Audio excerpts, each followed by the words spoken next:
See if anybody. Let me jump to your channel and then. I guess I should link it in Twitter. Yeah. Oh, YouTube is working for 1 week. Because I didn't get a notification for Terrell. I didn't. Well, maybe I did see your video. It was just too. It was on too late. It was not too late for me. Okay. So hopefully people jump in. Apparently, where it's not popping Well, up. I got the notification bell, and but yeah, it's still not in my subscription feed now when it's live. Oh, hold on damn 1 it. second. All right, let me get the. I'll put the link on. Oh, we're live now, right? We're live, yeah. So it should be showing up. But I see Katie Wilson's got it live now. She's on the top of my subscription feed. Play Mario Kart 8 Deluxe. You gotta have a lot of subscribers to get notifications.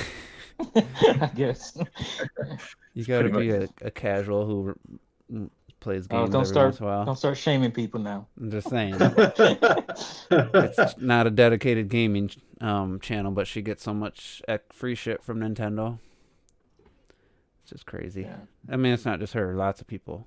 Oh yeah, a lot of people. If you're popular, you get a certain amount of viewers and stuff. Nintendo, like these companies. That's will such send a you corporate shit. way to look at it too. That's like you would think people would be more smart about that. Just giving stuff to people who not gonna get the views that you want. Oh, he has a lot of numbers. You know, it's so corporate. Yeah. Instead of just being more like, structured, more. It's like saying, You know, "Oh, this looking for a person's a fan base. really dedicated Nintendo fan. Let's give them free stuff." No, just, Right. This person who does baking, does just complete random movie stuff, and so it's on my homepage. It's showing live now, which it didn't do before, when it wasn't working. So it's on my homepage. It's I gotta put it on Twitter just in case, so we get some more people in here. I've tweeted it, but yeah, it's not in my actual subscription feed at all. Is that just me or? Yeah. It's probably. It happened before. So anyway. Yeah. Forgot to mention last week that Robert's work schedule changed, so he ain't gonna be here for the foreseeable future. No. I don't know, no timetable on that, so we could say indefinitely. Robert's off the podcast indefinitely until we know. Maybe after maybe sometime in the future when the virus has calmed down and got more under control, maybe he can go back to. I guess he didn't say that, but yeah. So we're gonna be just five of us for the foreseeable future, and yeah. But we got a few things I want to talk about. Definitely, I gotta talk about something Terrell said in his live stream yesterday, which we talked about in the chat already. Talking about the DualShock 4 and the DualSense 5, and talk about controllers a bit. I also want to talk about Resident Evil 4, why I personally don't think it needs a remake. I think it needs more of a Xenoblade Chronicles remaster situation if they're going to do anything.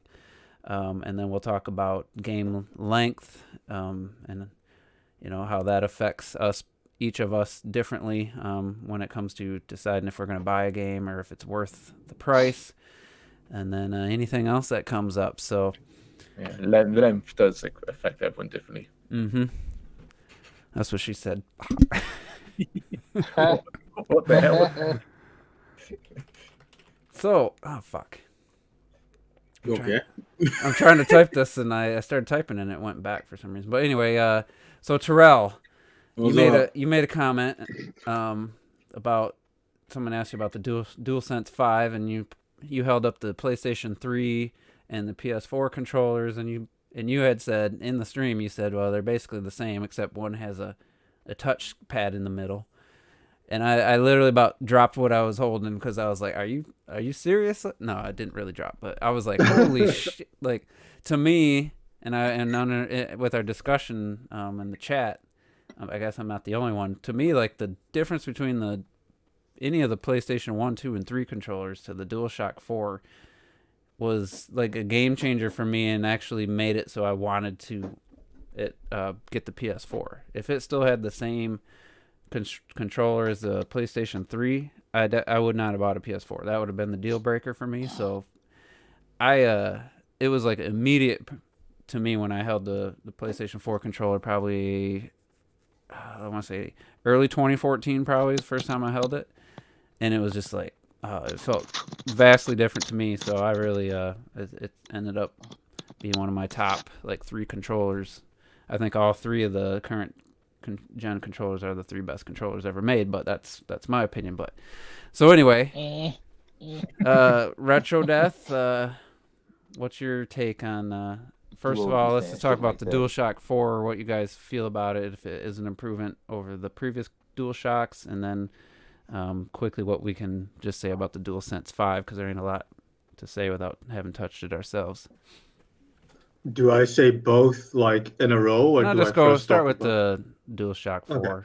Okay. Well, for me, it's pretty simple because I always hated the PlayStation controllers. I hated the original PlayStation 1 controller. And even when they upgraded that with the dual analog stick, I thought those sticks were really weird. And every subsequent controller until the PlayStation 3, they felt the exact same. I didn't like how the buttons felt, and there was something about how it fit in my hand that I just fucking hated. And then when I got the PlayStation 4, and the first time I just gripped my hands around DualShock 4, I was like, fuck, it took you long enough. Because the main thing that, for me personally, the main thing, because for the rest it's mostly the same. I feel I don't need the pad in the middle, whatever and shit.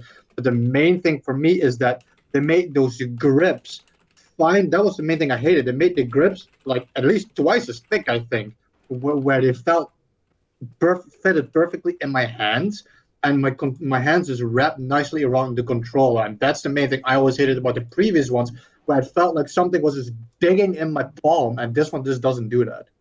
Especially, I feel like the PlayStation 3 controller has the shortest grips, but I don't have a lot of experience with the 1 and 2 version. But anybody or are they almost identical as far as one was definitely DualShock was definitely worse as far as, especially where the trigger buttons are.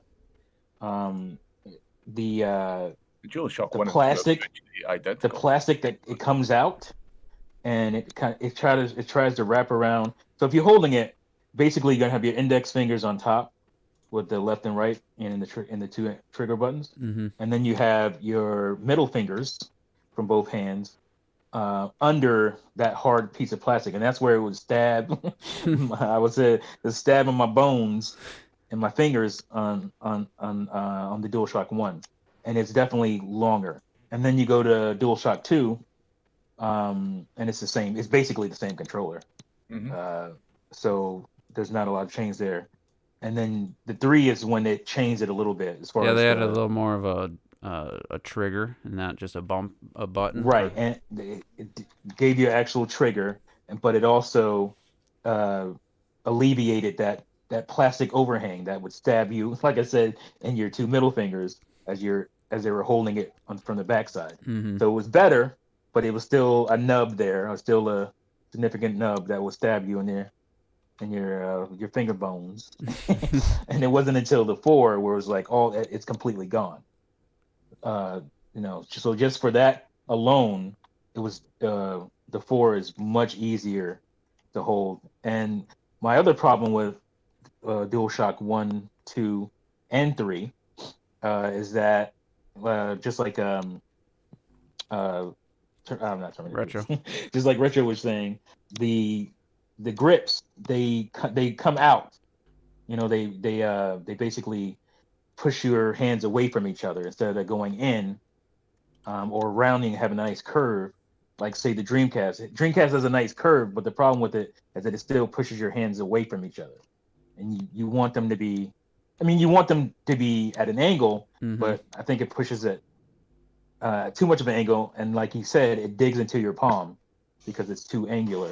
I felt like the DualShock 3, because that's what I had the most playtime with, because that's the only system I owned before the 4 was it felt like it was about 80% scale, like what I wanted it to be. It just felt like a small controller, and the grips were like just digging in the palm, like you guys said, and then the analog sticks were so loose. Like they didn't have enough resistance, in my opinion, and my thumbs were like so close together because of the overall controller just not, filling my hands. So it just was not. It's one of the main reasons I didn't enjoy Uncharted 2, other than the bullet sponge shit, was just the lack of precision with aiming and the analog sticks. I mean, they're still in the same place on the DualShock 4, but they just, because of the grips, my thumbs are in a better position, and the actual sticks have better, like, good resistance, like, just I think the right amount. And it just kind of alleviated everything. Plus the triggers are way nicer. I thought the DualShock 3 controllers felt like my fingers kept wanting to fall off when I go to pull them, and then my fingers actually would slip off every once in a while, and I never had that so far on the. Well, I didn't even get to the worst thing to me, sorry. which is the worst thing about. No, it's not your fault, because I had to. I'm helping my daughter here with schoolwork here, because we're doing at home school right now. The worst thing is the analog sticks. I mean, they are pathetically cheap on all of them. The what do you call it? The give. That's what I said. The resistance. Yeah, the resistance is a joke on these. And I don't know about you guys, but if you rest your thumb the way it should be, at least where it feels more comfortable, instead of doing your thumb tip, which a lot of people would do, which is not comfortable because you're bending your damn thumb to put it down on the tip. But anyway, if you're putting it, if you're resting your thumb the way it should be, my thumbs would slap each other. Yeah. Because you're using both analog sticks sometimes, all the time at the same time, and they would run into each other. So that's one of the worst things for me about the DualShock series, except for 4. 4 was better because they were. Are they further apart? I don't think they are. I don't know. It's just I think the grip makes your hands at a better angle. They are slightly farther apart. Looking at it here. And yeah, the way it grips, it has that indentured grip, so that makes it feel better. And so your thumbs shouldn't be slapping each other using the DS4. So yeah. All right, Terrell, do you want a chance to clarify or alter your original statement? Yeah, fix that shit. Oh, Jesus Christ! So when I made the comment last night, I had only picked up the PS3 controller just to show. I didn't actually put it in my hands. And then when you were talking today, you guys see in the stream? Do you see this? What? Somebody they held up like a tank top and an Xbox controller, and then once you see it, you'll understand. I get it. I didn't have it up. Let me see. But Jesus Christ. So. All right, here we go. God, I hate. I thought I hope people think YouTube did not notify me whatsoever that Juice was live. It's bullshit. Right. Okay, yeah, I see what you did. Okay, I see it. Anyways, so when you guys were talking about today, I said, you know what? Let me actually put it in my hands and mess around with it for a second. And I do agree that the DualShock 4 is an improvement. I can totally see what T meant about like the triggers in the back digging into your hands. I never noticed it. But I realized because of the whole curved back bumpers on the PS4 controller, your hand your finger just normally rests there now versus like before. Did anybody else's fingers like want to slip off? Feel like they're gonna slip off the triggers if you had to hold them for like a racing game or anything? I never had the whole it's an out the round. It's like the trick. Oh yeah, it does kind of slide. And after trying to hold them like playing a racing game, eventually my fingers would want to, because you're pressing down, but it's actually sloping down, so your natural pressure just makes them and they slide. were analog in the DualShock 2. This was when the triggers went analog. I have that. I don't think they were analog on the other thing is I appreciate the longer grips that are on the DualShock 4, which I never noticed because it's not by a huge amount, but it's by enough to where if you hold it for a good minute or so, you would notice. Yeah, the only thing I hate to use this word, girth to it. It's not just longer. Well, we're talking about controllers and gripping, and it's actually just meatier. This is like us talking when we used to play Rocket League all the time. We could not say anything without it sounding sexual. Yeah, it's funny. That's where your mind went. Man, The one thing I disagree with. Oh man, he hit me from behind. Right. The one thing I still personally don't like about the DualShock 4, I do not like those analog sticks. For me personally, I think it's that whole recessed, the stick itself being recessed, where like on the 3 it was kind of like curved on the top, and for some reason it just irks the shit out of me. I wonder what you think of the Xbox One controller. That's got a dish. Probably know my sister has. I could literally go in there and check. The one thing I will say about the DualShock 4, my biggest gripe, I guess, would be like just the texture on the analog stick, especially when it's brand new. It's kind of abrasive. Feels like, but it does wear smoother, and it's fine after that. And that's honestly, other than having to charge it every third play session, I have no negatives about the DualShock 4. I guess my whole thing is at the time I'm just indifferent to it. Like when you show me a new controller, and I'm like, oh, it looks pretty similar to the other one. I'm like, all right, whatever. Like it to me, that's not like exciting. It's not really conversation worthy.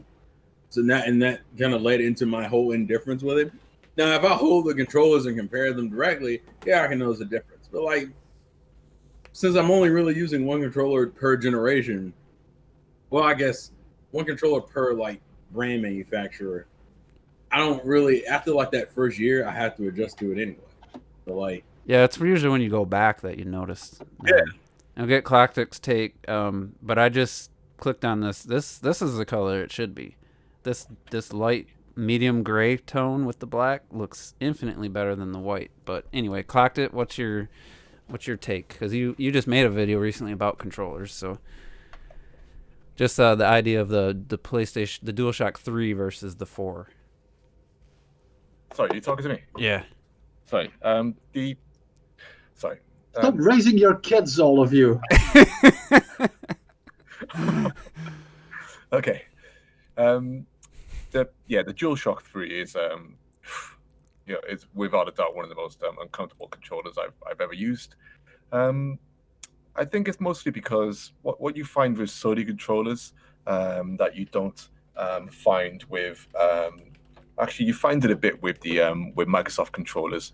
Someone mentioned in the chat that the SNES controller compared to like the PS1 controller, and like with the SNES controller, because the controller's light and the way it sits in your hands, it sits within the curve of your full finger, your full index fingers. And it's not only that, it's that the trigger buttons on top, and this is something that PlayStation has never done for me. The trigger buttons on top, they don't sit on the very. Then you got the tips of your fingers, and then you got the first crease of your finger, yeah, and then you got the crease underneath your knuckle.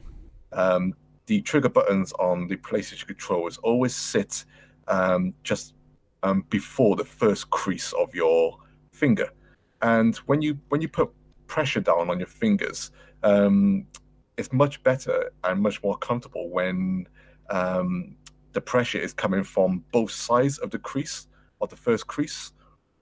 And the SNES controller does this perfectly because, number one, the controller sits within the perfect curve of your fingers, and the trigger buttons on top, they're much more curved, almost round the side of the controller, so they cross from both. Yeah, and you can hit it with pressure from your middle knuckle to your tip of your finger. Exactly that. And then if you held the PlayStation controls, this was a problem with the PS1 controller. The trigger buttons are always almost on the tip of your fingers, and you can't. It's never as comfortable to push using the tip of your fingers. And the PlayStation 3 and 2 controller, every time we say it, we're laughing at it. Every time PlayStation controllers do this, they do it with the PlayStation 4 controller, and the trigger buttons are quite small. They don't curve around the top of the controller. They just sit right on top of the controller. So it's the fingertip. It's your fingertips that are pressing them, and it never feels right. The only good thing is that they've got the longer grips, which sit actually into the palm of your hand. They dig into the palm of your hands. Now, the PS1 controller didn't have that at all. So you got your fingertips stretching on top, and then the long grips don't even sit in the palm of your hand. And never mind your middle fingers, which feel crushed behind the the ridge of the shoulder buttons, and that was kind of made a tiny bit better.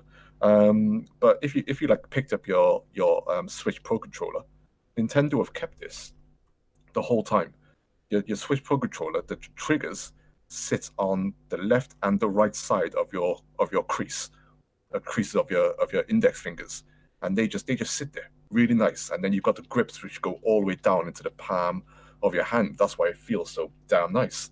And if you the thing when it makes me laugh about the Dual Sense controller is that if you cut the middle of the N64 controller out where the analog stick is, it's almost exactly like the N64 stick without the middle analog, but it doesn't have the trigger buttons. It's got the same looking trigger buttons on top as the PlayStation 4 controller. So my worry is that I'll be using my fingertips again on the trigger buttons on top. But luckily, by the looks of it, it's got the longer curve on the sides of the controllers, which will hopefully sit within the palm of your hands and make it comfortable. So I think just looking at the side view, it looks very reminiscent of the Xbox One's kind of side profile, like the nunchuck side profile, which is a good thing. And I was just looking at the PlayStation 3's, like the underside of the controller just looks like afterthought of just it, they weren't really caring about obviously the design. It looks really I don't poorly think designed. I don't think they've ever got like L1 and R1 in the right place, along with the analog sticks as well. If you like held your thumbs naturally on the controller, your thumbs naturally sit right over the buttons and right over the D-pad almost. But I will say, it's your controller. It's just the way these grips angle, I think it's going to be the easiest PlayStation controller as far as reaching the analog sticks. I thought it was pretty much it's not 100% alleviated on the DualShock 4, because when I tried to play Rocket League with it on PC, I couldn't do my aerial moves correctly because I was what I thought was pressing up or over, and I was at the wrong angle because my thumb, that's just too much muscle memory to try to undo. It works fine for normal third-person games like, I'm playing Control right now. I don't think twice about it, but with Rocket League, it just put the angle of my thumb was just slightly, it's not used to it, so I couldn't do the maneuvers without having to retrain all my muscle memory. So I'm actually really excited about the extended grip and the curves, curviness they've added. The bumpers I don't love them in this photo. It's hard to say without holding it. The top of the controller kind of flattens off almost. But I guess it's kind of like that on all controllers. Side view as well, although. There we go, yeah. Yeah, but they just stick up really kind of weird. But we'll get into, get everyone's take on the DualSense. Terrell doesn't have much to say, so I have to rely on you guys. But I was actually surprised. Because I don't give a fuck. Sorry, I was actually really surprised. You said that it was everything we expected. I was actually shocked that they kept the touchpad. I don't know if it's going to sense your movement like it did before, but it definitely looks like it's going to be a button with, I'm guessing, left and right sides will be independent for games that want to use that. I don't know if it's actually going to work when you move your thumb across it like a mouse cursor like it does on the DualShock 4. But it gives me hope, and I haven't read anything. I don't know if it's been reported. It gives me some hope that there's still gyros in there, but I'm not. Just because it says DualSense, I can't believe that's just the haptic feedback in the triggers, because the Xbox One has those. I mean, it's had it since 2013. I can't believe they have the whole name DualSense just be from that, because that's a technology that's already been done. So I'm praying that it has the gyros and that somebody actually fucking utilizes them in more than just one or two games in the whole generation. I'm hoping they continue with the gyros and that maybe finally developers will start. They just give up too easy. Do you remember like when the PS3 first came out? They pushed it. They wanted to push layer, even though they forced it into that game at like last minute and stuff. So it was it fucked it up. But like you had Heavenly Sword. Heavenly Sword from Ninja Theory. I think that's a game if you haven't played, you should. I should. I haven't played it. At least try to go back and play. It's not amazing, but it's it's still. You can't go back and play that game. I don't have a PlayStation 3 with either. that frame rate.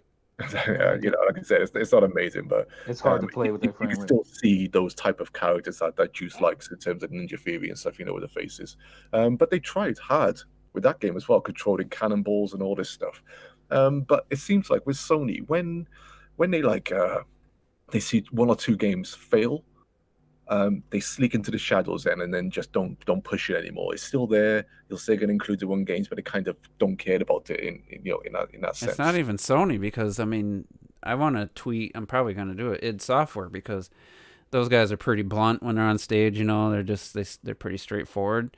And I just want to just say, guys, I mean, just fucking put gyro support in the PlayStation version of Doom Eternal. Like, why the fuck isn't it there? I mean, you put it in the Switch version, and it's just amazing once you get used to a first-person shooter with gyro controls, and then you hook your DualShock up to your PC, and you can play Doom 2016 and Doom Eternal, thanks to Steam's controller support, using the gyros, where it tricks the game into thinking it's a mouse moving up and down, left and right, and it works amazing. It's like, just put it in the damn game. Like, you got the third parties got to start doing it too. It's it's just ridiculous. Yeah, it's amazing how people, like, I still got friends who still laugh at gyro controls. I don't think they understand how the subtle nature of the aim. Yeah, they think you got to make a massive difference. use it exclusively for all your aiming and turning and stuff, and it's just the fine. That's not it at all. It's just the fine tuning. It makes a massive difference.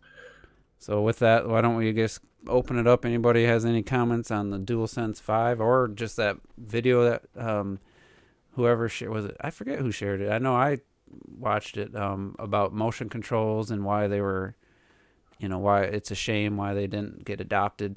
We can kind of go into that realm too. Yeah, I'll talk the DualSense. I kind of done a video on giving my thoughts on the whole thing. Just about how controllers are just so standard now. It's not necessarily a bad thing, but I always said, where else, it kind of gives you an idea of where we're going to be going with games, at least for the next Xbox and the PlayStation 5, theoretically more of the same, but was, bigger worlds and all this stuff. But yeah, I can't say I'm excited about it. I think it looks like a nice controller. I kind of like the look of it. Initially, the color, I wasn't a fan of, but it has kind of grown on me a little. Me too. To be fair, it has grown on me a little. And I think you get reminiscence of like the the Wii and stuff with the blue light or whatever. But hopefully on this controller, now they've moved it to the front, it's not going to be blazing in your eyes, directly this time, or whatever. But at least you won't see it glaring on the TV screen this time, I don't think. Yeah, I noticed that first time I played my PS4 in the dark. I was like, why the hell is my... I have a reflective TV. I still have one. It's like, man, every time the scene goes dark, I see this damn controller glowing on my screen. They did fix that so you could lower it, but... Yeah. But no, I think the controller looks all right. But like I said, it's not thrilling because it's not really doing anything new. And even from a real drastic visual point of view, I mean, it's detailed, but not that much. It's not like they moved the thumbsticks or anything. But I was also surprised that they didn't just stick with the DualShock 4 design almost exactly, because I thought that was a good design. So I actually like that they're not just. Hopefully this one's even better as far as comfort and stuff, and they're not just resting on their laurels, and they're actually putting some effort in, because Microsoft isn't doing it for the Series X, but they put a lot of money into the Xbox One R&D, and for people that have used that controller, it's I mean, you want to talk about night and day between the 360 and the Xbox One, just from a comfort and just the overall ergonomics, getting rid of the stupid battery pack, and just everything. Just once you use the Xbox One controller for a while, going back to the 360 controller, it just feels so like unrefined and hard edges. Like you want triggers that don't have basically almost squared off feeling in comparison to what I'm used to now. Yeah. So I'm more of I'd rather have refinement than trying something crazy. Well, it's not so much the crazy. We can expect the crazy from Nintendo, or at least I'm actually interested to see what happens next generation now with Nintendo. But that's what you expect. But still, the crazy what I would have thought Sony might have done, and considering that they're still pushing VR, they've mentioned the VR and stuff. I honestly thought they would have gone split controller. Yeah, something that could split up. I would almost like you twist it. because it'd be like a lock mixing. You twist it, then it break off and allow you to, dual it that way. But when you put it back together, it almost looked and felt like a normal, a dual DualShock 4 or whatever. I honestly thought they would go that route for some reason. But, yeah, and I mean, I'd be through the roof if they did that, because that's the design I came up with before the Joy-Cons were revealed, when it was the rumor about a split controller, and that was exactly magnets or something. Just split a nice, comfortable standard controller in half. It doesn't harm them in any way, because no one can moan if it still plays like a normal controller. Mm-hmm. Just keep it like a normal controller. Kind of like what T was trying to do with his Daemon X Machina grips. He's trying to make it like a standard controller with taking the charge thing out. Yeah. I think my reaction was different than most people for the DualSense, though, because I'm not kidding. The second I saw it, I loved it. For two specific reasons. One, it looked like a goddamn comfortable controller. It looked like they went less PlayStation and more Switch Pro. My first thought, like I said, I hated the stuff that dug into your palms, the grips of most PlayStation controllers. And this seems like it just got rid completely of that. Like my hands just rest on it. And I'm not one of those Apple guys, when Apple made the iPod, all of a sudden white became fancy and shit. I'm not one of those guys. But I like the combination of like the white and the blue stuff. It made me think of like Portal, that kind of like old school futuristic technology. And I just thought it looked sexy. The only thing I thought was weird is like what you said, is that they actually kept the pad. Because I don't really see many games use it, apart from the fact like just press the giant button, or just make a fucking small button then. Well, certain games use the left side and right side are two separate buttons, so it's two buttons in one. Yeah, and I but will there's say, some games that do use it. More like the Days Gone uses it pretty nicely. Like you slide over it, but it's just like what the Wii U did with the gamepad. Is like most games just don't use it. yeah, I will say though, it's a big button, but it's an easy to hit button, and it's nice to have for. I believe Doom it brings up the map and stuff, and on Control it brings up your options to change your loadout and look at your missions, and then the map is up on the D-pad on that game. But it's like it is a really nice button to hit. That's why I was so happy that it came back, because it's comfortable. People don't really see it as an extra button, but it is, and it's a very easy to hit button that most controllers not utilizing that space for much. I mean, Xbox has its start and I don't know if it's not really a back button, but they just have symbols on them, and so I'm glad that it's there, and I hope if Gyro's there too, and hopefully somebody will start using the goddamn thing. Then I mean, if it's not gonna get used, then I guess why have it in there? But I don't know. I'm just hoping it's in there, and then you hook it up to a computer, my PC, and then still get the gyro aiming, and it could become my main PC controller instead of the Xbox One, which has a bad A button on 5 different controllers I've used. I mean, perhaps like because the Xbox doesn't have gyro, doesn't the Xbox One, and I think it's something that needs to be uniform. I mean, out of all the technologies that needs to be uniform across all the 3 console manufacturers, I think gyro is that one that everyone should agree on and just put into their controllers, because then that would help developers as well. Then lazy developers are, they like, oh, I can't be bothered doing that for this one system if the other system's not doing it, blah blah blah.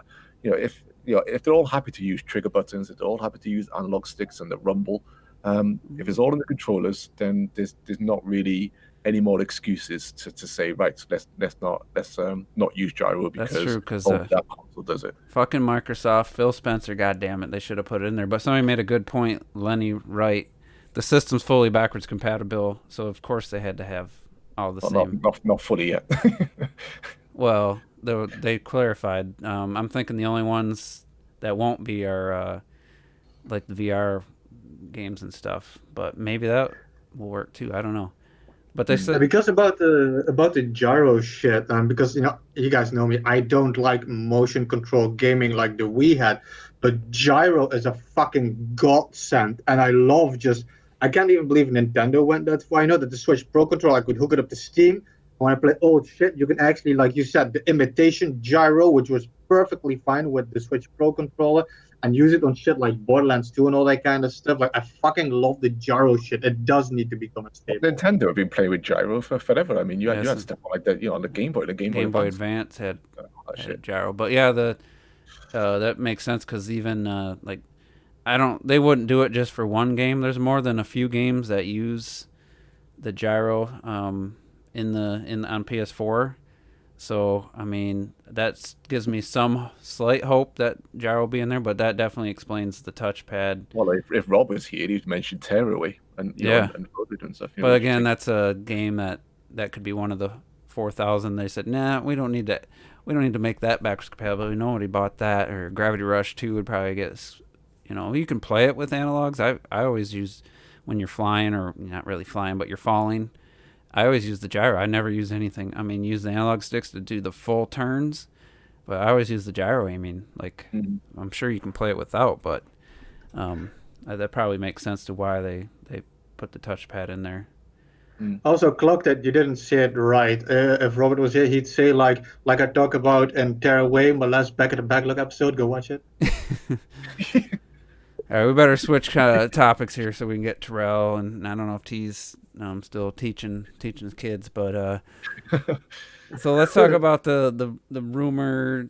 I don't know if it was a rumor or a leak. Maybe it's both. Maybe it's, I don't know. But apparently Capcom is being Capcom, and Oh boy, Clock's going to get his new mic today or tomorrow. So next week I know, podcast. just missed it. I mean, come on.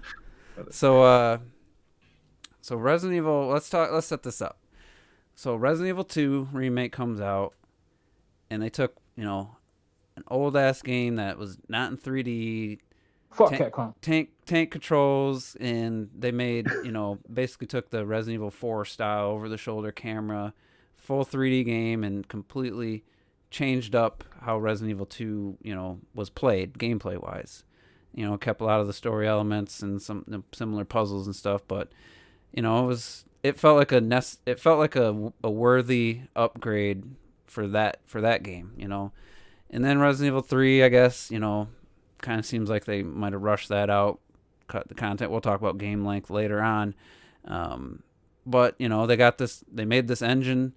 I think the first one was Resident Evil 7 that used it, and it's an impressive visuals and stuff. And they could, obviously they want to get as many games out of it as they can. I'm sure they put a lot of money into developing that game engine.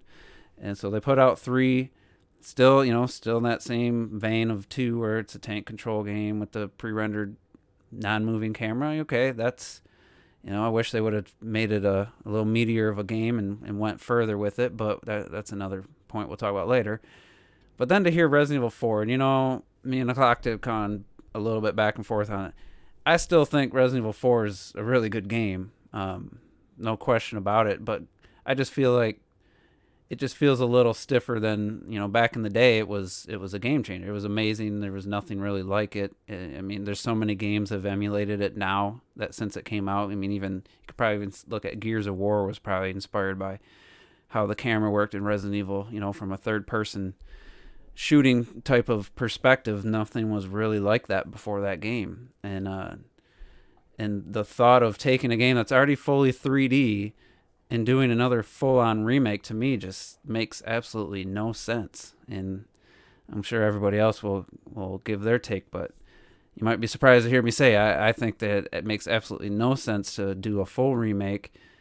This, and I think I said in the beginning, this is a definitive edition Xenoblade situation where you maybe just update the character models and add some stuff into the environments and just have it run at 60 frames per second and play really smooth gameplay wise, and just make the aiming a little more I guess smoother for modern controller, what we're used to.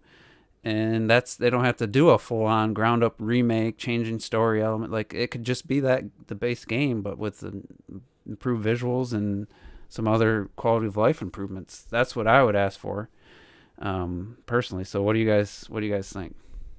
T, it's been a while. You got a comment? What do I think about what? possibly remaking Resident Evil 4, like starting over like they did for 2 and 3 versus just like doing kind of a remaster with improved visuals on what was already there.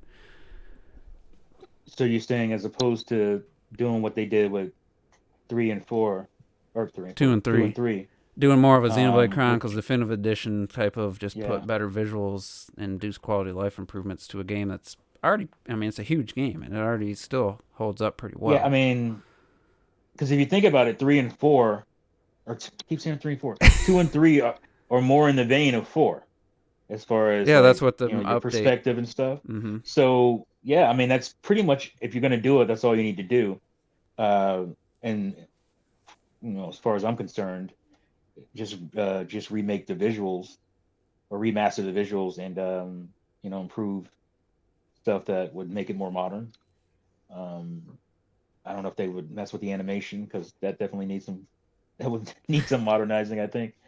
But Resident Evil games all kind of have the same as far as animation style, as far as your walking and all that, all kinds of feel similar.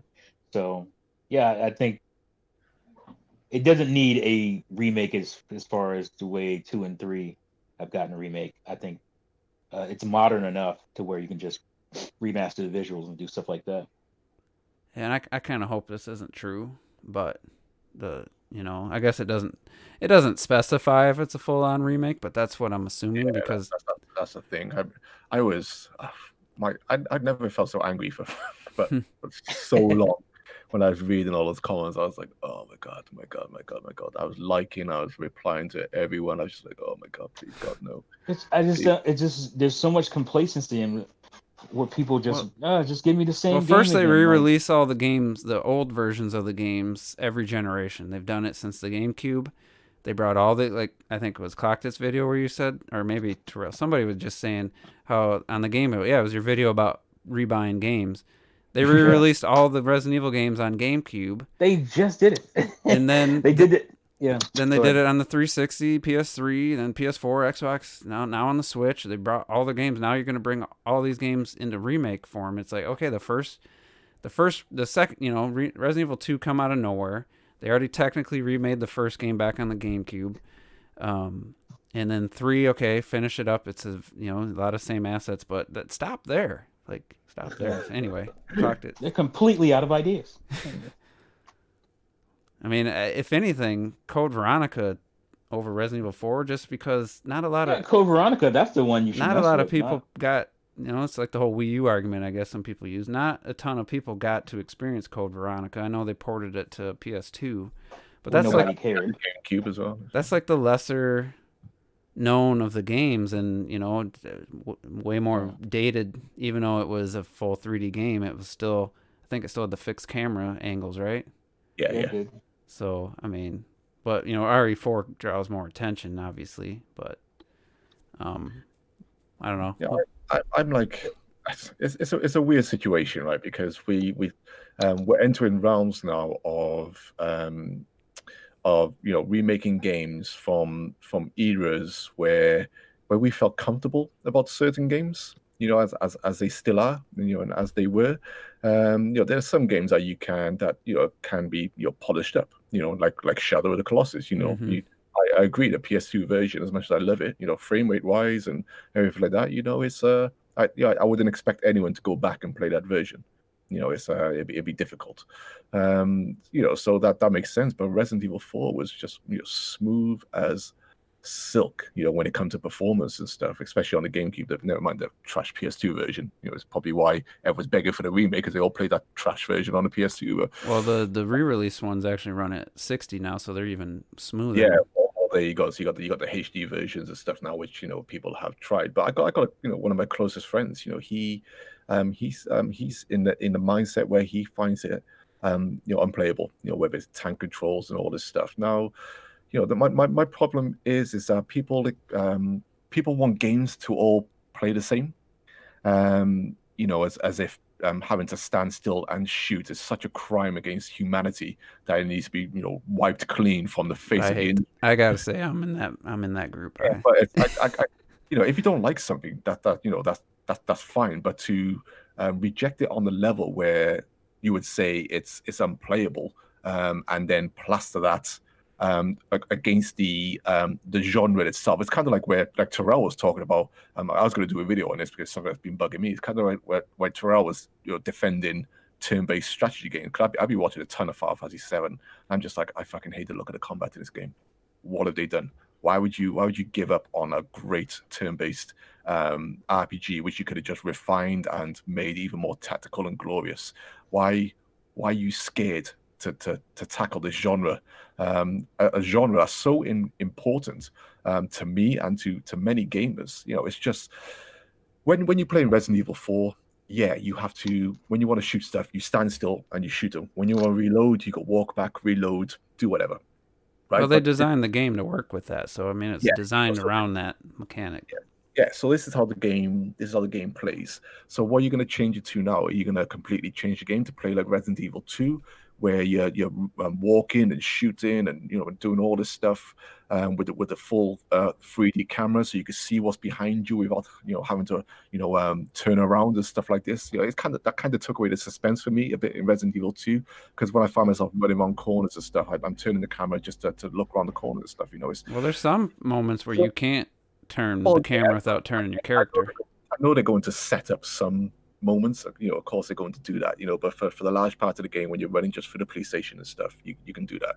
So there's a lot of stuff that gets changed in these games because people like games to play a certain way.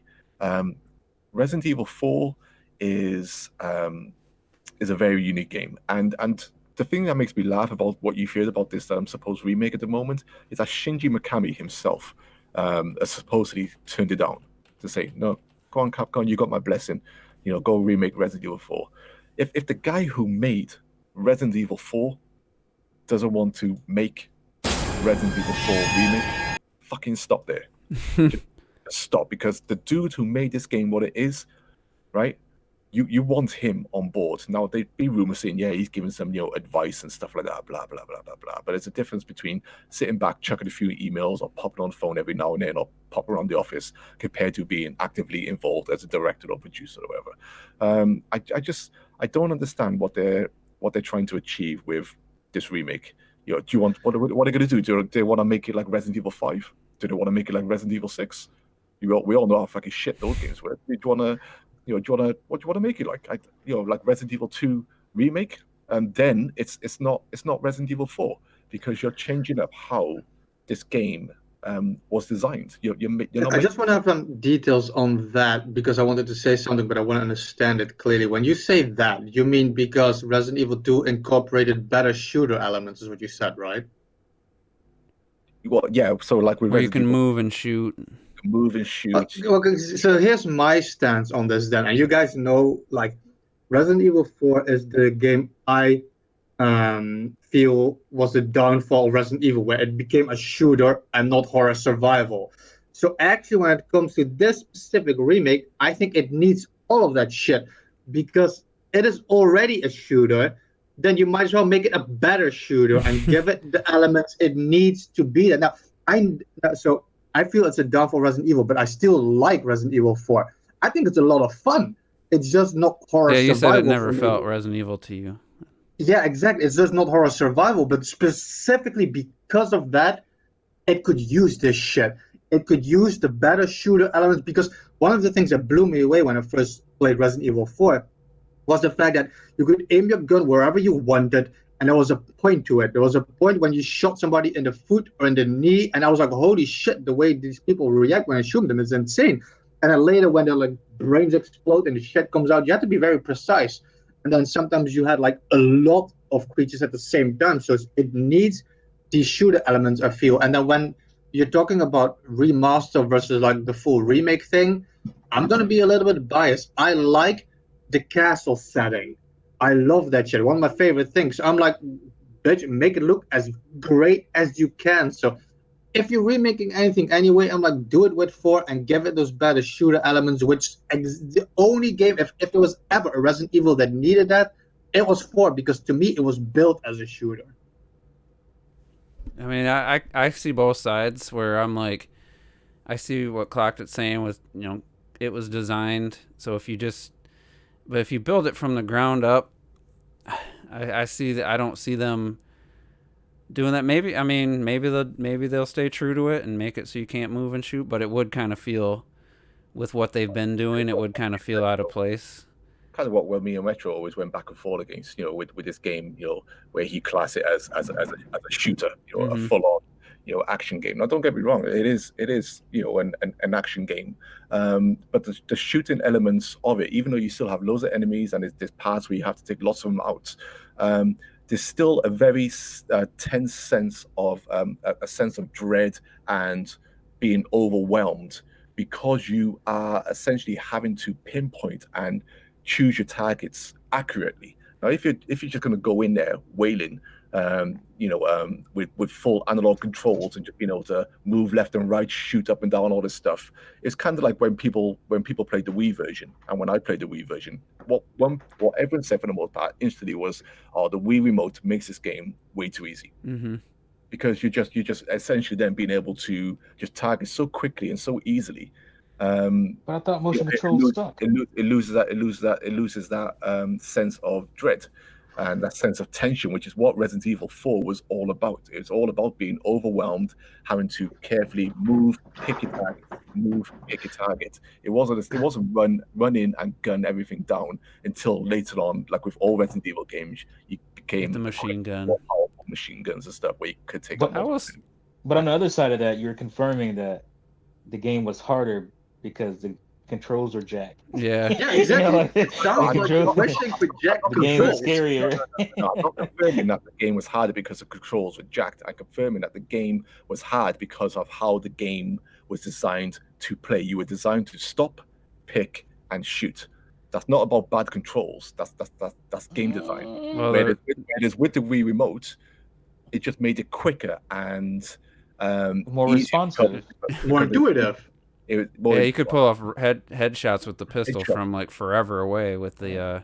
instead of fudging with the analog stick, which wasn't accurate. That Yeah, I think T's got a little bit of point there, because but like I already said once, they designed the game around that particular flaw or limitation, however you want to view well, it. yeah. So they designed Because of all everything in the games. game around that. So almost in a sense, if you that's the same argument as like when people don't like tank controls, or I'm feeling like I'm forced to stop, turn around, and then move. Now, of course, there are always arguments about games being designed that way to make the experience more, whether it's harder or to give you that sense of dread because your movements are limited, so you need to think about your positions and where you are. well, even Gears of War has tank controls. I understand. I understand that. But when they work, they just work, and they did work in Resident Evil 4. Really fucking well. Gears of War has tank controls. I don't know. Yeah, you press backwards and you walk backwards. You don't turn and run towards the screen. Oh well, You got this is the influence of Resident Evil 4 though. We that's saw- not exactly tank controls. That's You what it go is through a when you door press and you're down. facing- When you press you go down through a to door and walk you're back. facing you walk through a door and you see the front of your character, and to come towards the screen, you're pushing up. Yeah, but they That's- don't To me, set. that's tank control. Yeah, Yeah, but there's me too. nothing. Gears of War doesn't give you a moment where you have to press up to run towards the screen. You can never run towards the screen. You can run away from the screen or back towards the screen. Oh, that's because the camera's locked behind your back. Yeah, I mean, that's to me, that's what tank that's not controls tank are. though. Yeah, because to me, the point of tank controls, original ones, and I think that's what this is as well, is like they made that Resident Evil so that you don't have moving screens, so they could make it look as beautiful and realistic as they can. But then you had to find a way to move your character, and that's why you have tank Yeah, controls. that's like If you're in a that's- 3D moving environment, it doesn't count as tank controls anymore. Well, no, because Breath of the that's like Wild. saying like what is it? Halo. Like Halo, if you go into third person mode, it's the same thing. To me, that's kind of like an old school kind of PC thing, because Halo was initially supposed to be a third person game, and they changed it to first person. So I almost feel like Gears of War was supposed to be a first person game, and they changed it to third person, and that's why you have that. But kind what of, would you- like I you mean- said, backup weird. I don't think it's just a lot of camera, because Breath of the Wild, when you press down on the control stick, Link runs at the camera, and it's not just Yeah, but the camera's locked. The camera's not locked behind Link's yeah, back. but I think that's what makes it work just like tank controls. I mean, no matter which way you're facing, or actually, I'd have to test it out. I think because if you turned your character to the side and you press down and they still walk backwards, I guess that would be absolute 100% tank controls. And I can't say how it works in Gears of War. I don't think you can turn your character to the side and then Not without the camera, you can. Yeah, the camera turns, and there's a lot of in Resident Evil 2 actually where. But you're actually turning left instead of just going, whatever. Yeah. But it's still kind of down, makes you walk backwards, and instead of. Yeah, it's always going to be back. You're always going to be stepping back. Having your camera, having you run towards the camera. So anyway. I think what a lot of people class as, tank controls, maybe. I kind of don't, but what a lot of people class it as is if you're standing on the spot and you press right, you and your character just spin round, on the spot. You don't actually run to the right. Yeah, it's you only move forwards when you actually press up or okay. Move forwards, in whatever direction you're facing. I'd be curious of what 3D games actually. You're not completely wrong because it's definitely partially tankish what you're talking about, but it's not. Yeah, because I think what I see is like Alone in the Dark and Resident Evil, obviously, and games with static backgrounds where your camera is supposed to be in at a specific angle, and no matter which way the camera is up, it's still forward. And if you turn with the left, I think the factor is if you use the left analog stick, press to the right, and your character turns right.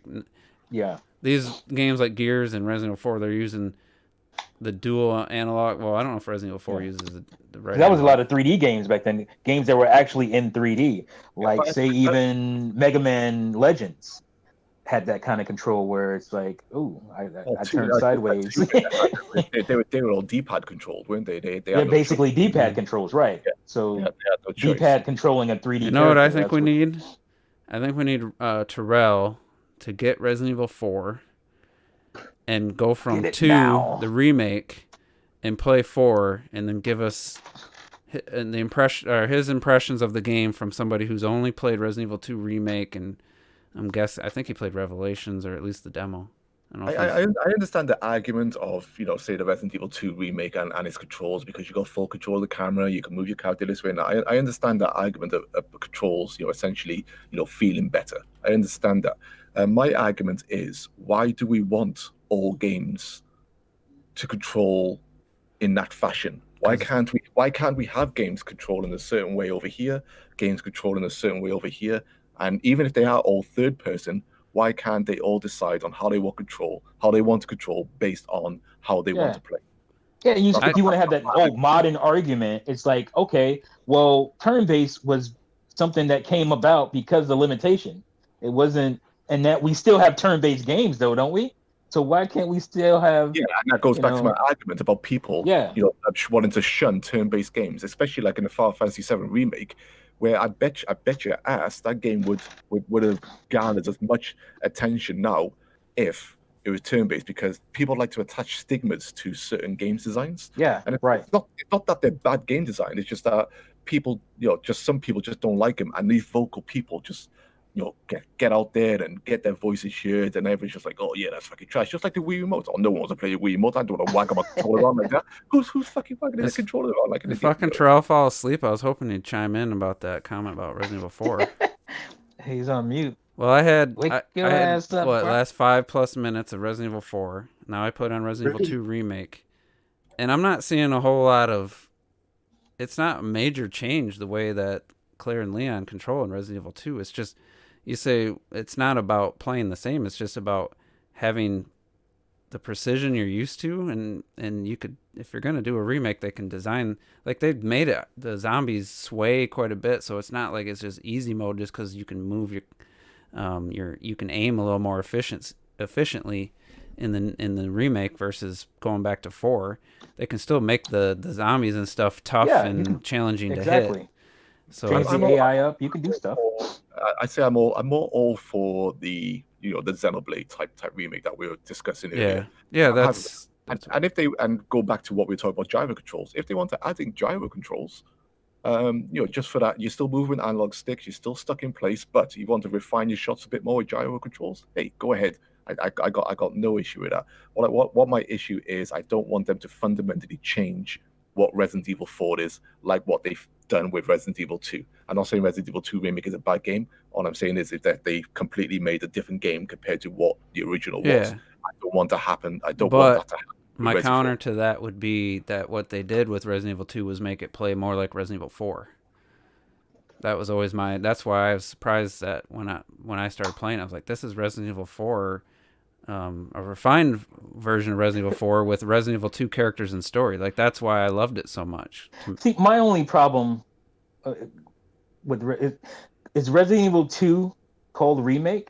No, No. It's just called Resident That's Evil 2. my goddamn problem. I hate that. That's my problem I with spoke Resident about Evil that in the 2. video, and I said if you Google Resident Evil 2, you won't even see. But the everybody original. calls it the remake. And That's my problem with Ghostbusters 2016.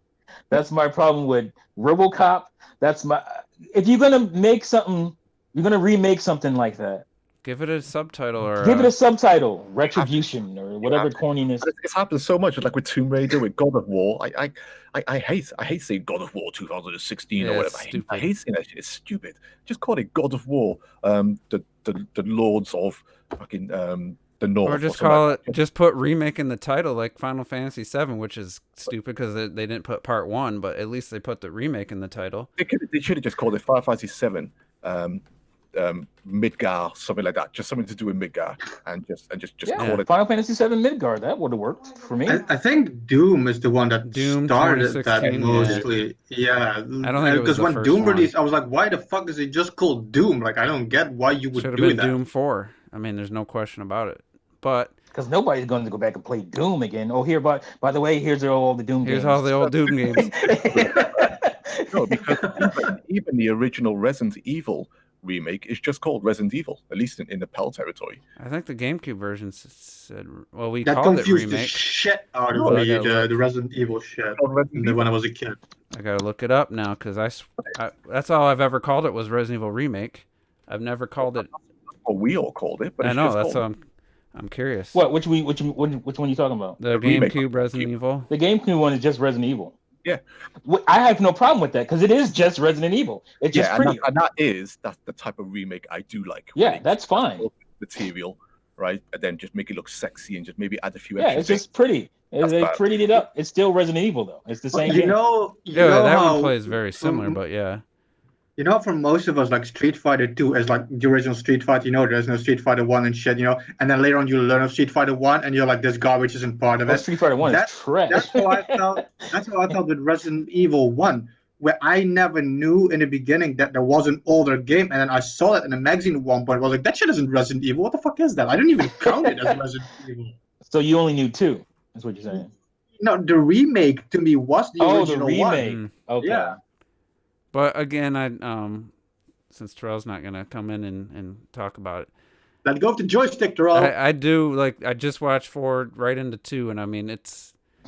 Yeah, you can move, you can sidestep and stuff while you shoot, but I think I don't know that you're gonna lose. I mean, maybe if playing it would be different, but I don't feel like you're gonna lose that much by It's being about able, the story. by being able to slightly slowly move left or right while shooting, because it's not like you can escape anything by.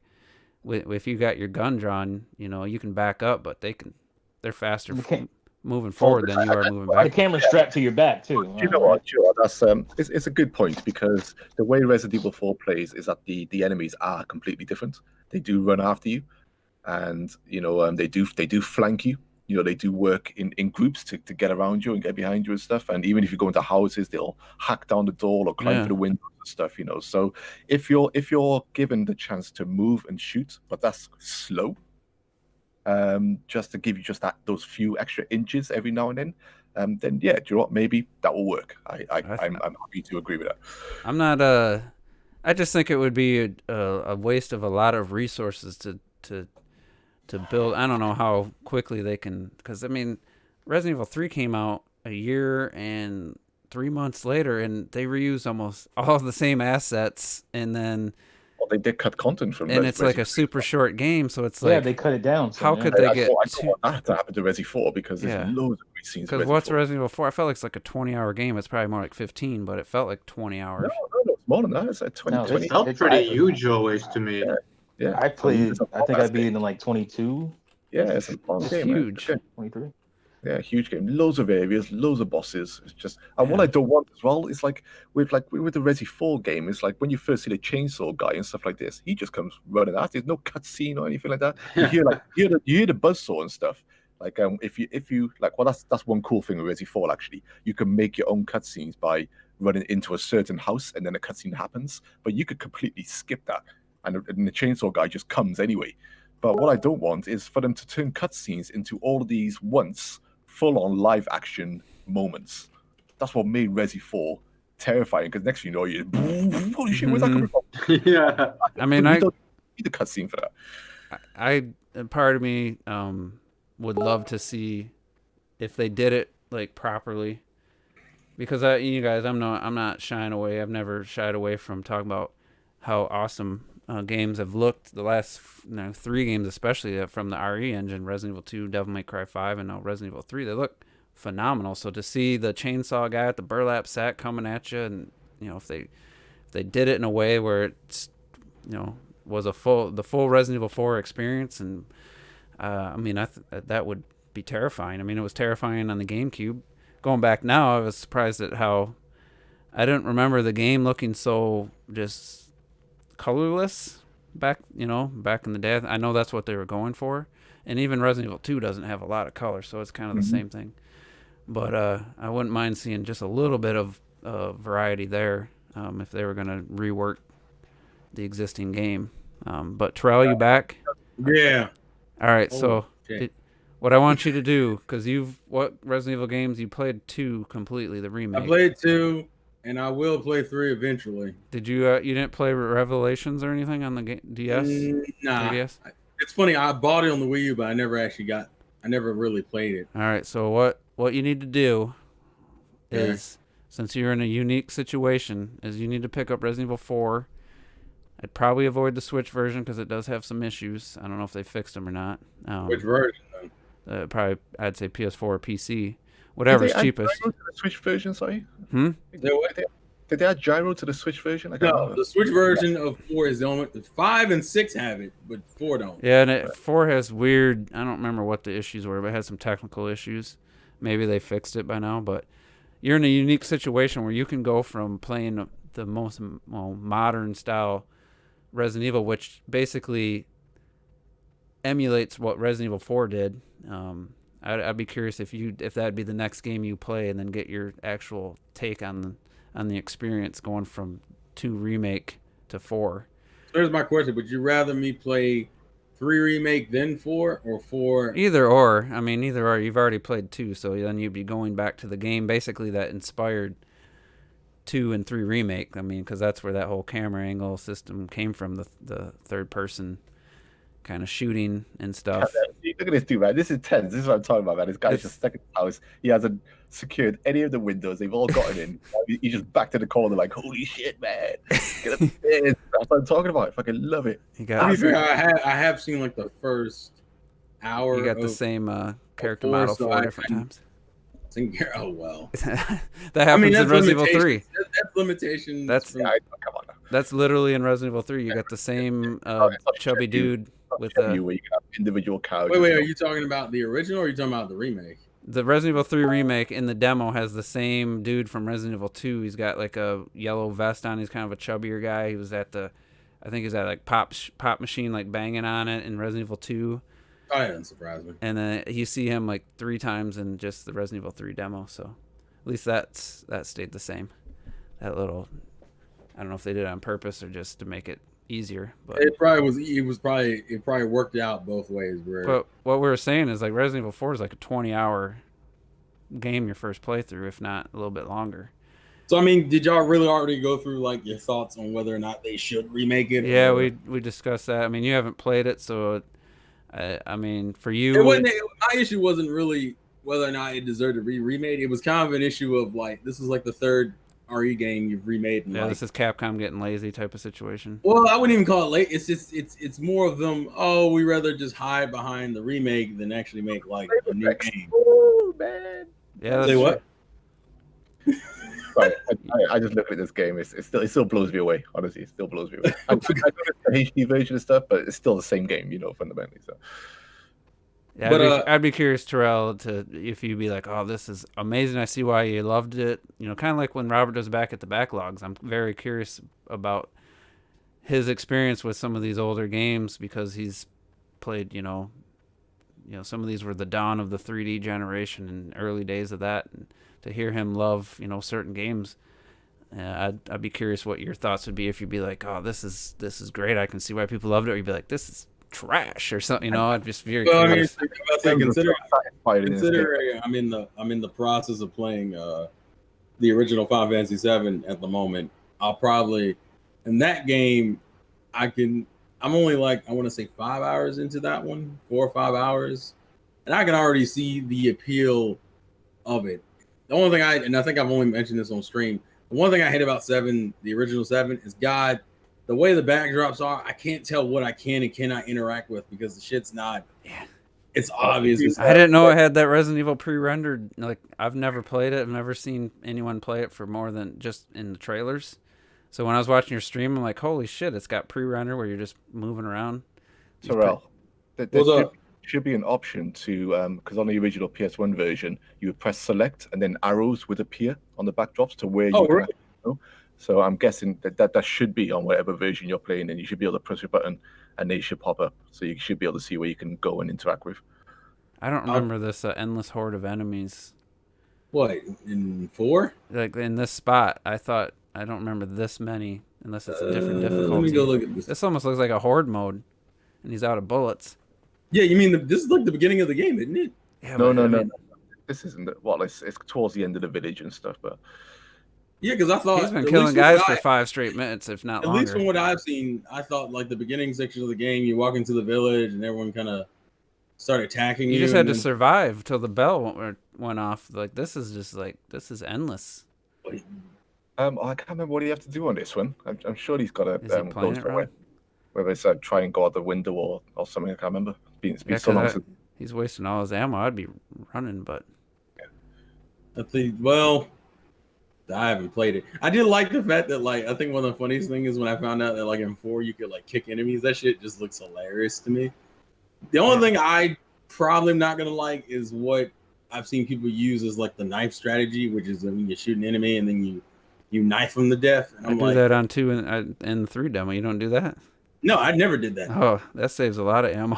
See, I know why people do it, but I never liked it, and I know this is the game that like I see it the most with. Like I've seen people review this game, and every not on like half of the footage is always just that knife.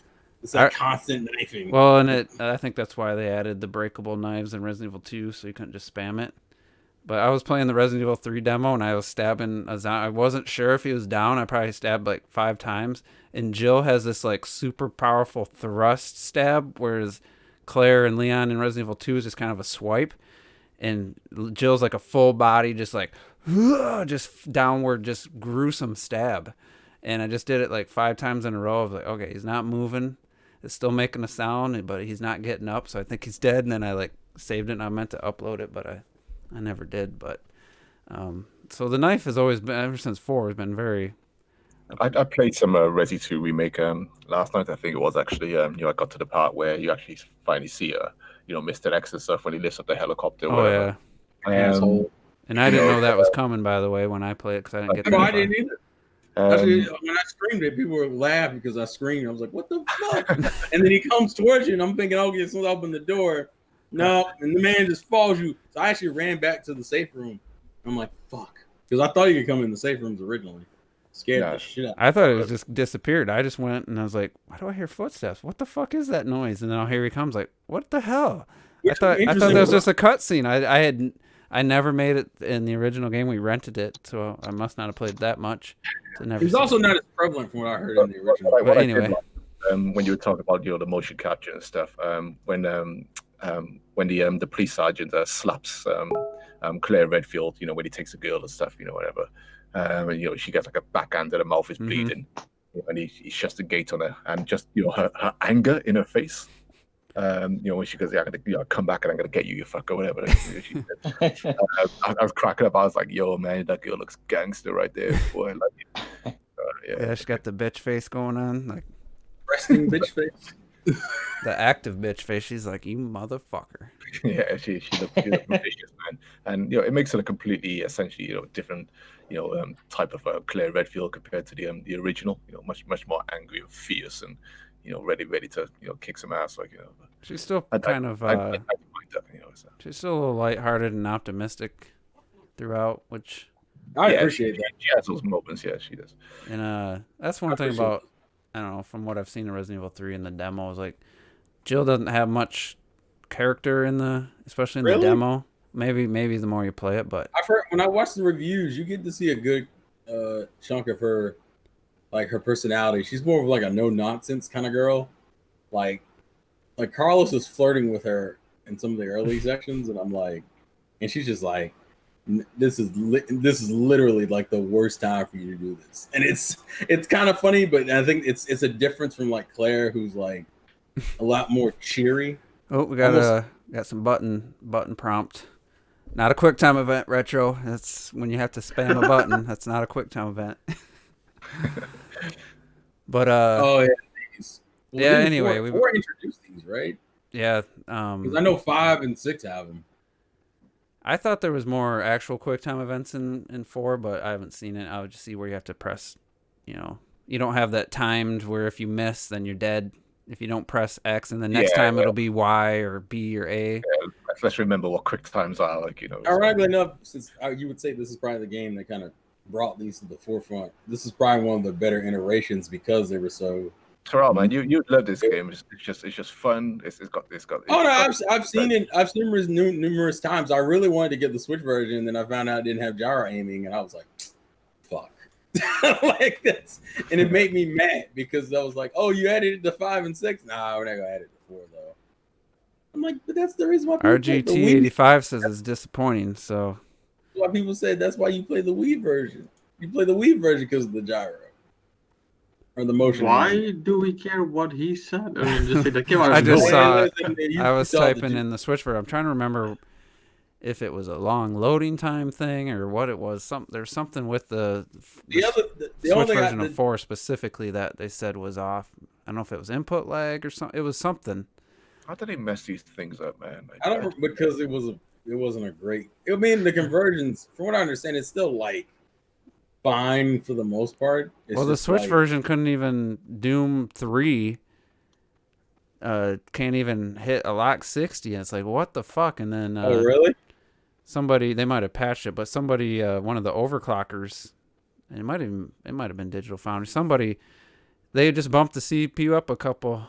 I don't know a few hundred megahertz, and it completely fixed it. And it was like, well, if it was that close to what was wrong that whatever was happening. That's the problem when I looked at the Resident Evils, the video you're looking at right now. Look how clean. I mean, the Switch version still looks like the same game, but man, the zoom in Resident Evil 4 looked amazing on the GameCube back in the day on a CRT.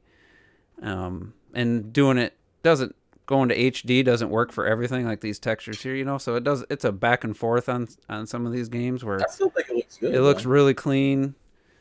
I think the level design kind of worked out for it to where it doesn't look as old as it actually is. And the environments are huge. That was one of the things I was the GameCube era though, when they got the games right. Like, oh my God, it's fucking. I was gonna do a video the other day. I should have done it, but it's just such an old topic now.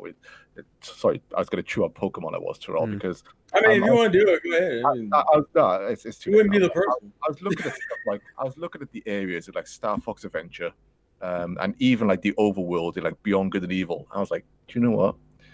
These games, the water and everything looks better than Pokemon. The animation of the characters look better. I was just like, it's just the GameCube just era. I think they just nailed so much for it to be still just so playable up till now.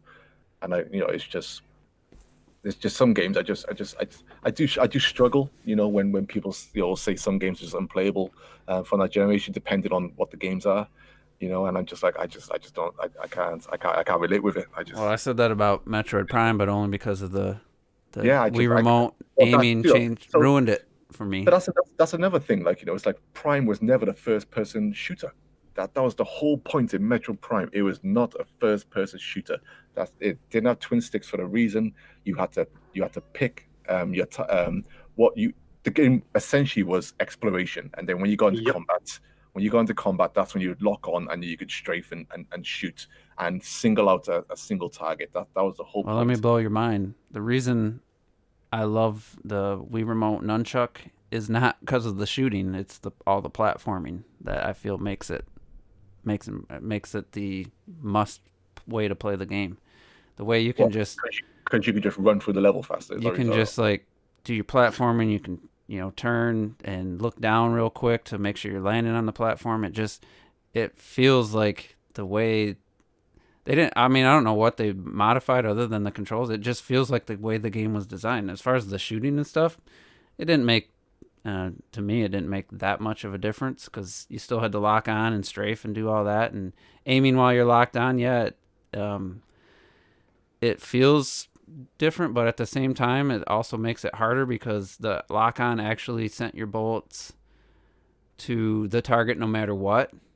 Even if the target was moving, it would just automatically send the shots there. When you had to aim, even when you were locked on, if you put on the advanced controls, you had to like lead your shots. If the thing was moving, you had to like aim in front, like ahead of it, so that by the time your bullets got there, your pellets, whatever I always call them, pellets, got there, it was hitting it. So you actually had to like like when I was playing football back in the day, you had to lead the receiver. You had to lead your shots to actually hit it. So I feel like it actually made it harder, in my opinion, when you had the free aim, because it wasn't just locked on and just automatically hit the target. But that's what I mean. It wasn't a full-on shooter. You know, it wasn't meant to be, you know, played like a run-in and head-in type of shooter. You had your scenarios, and those scenarios were well thought out and well played.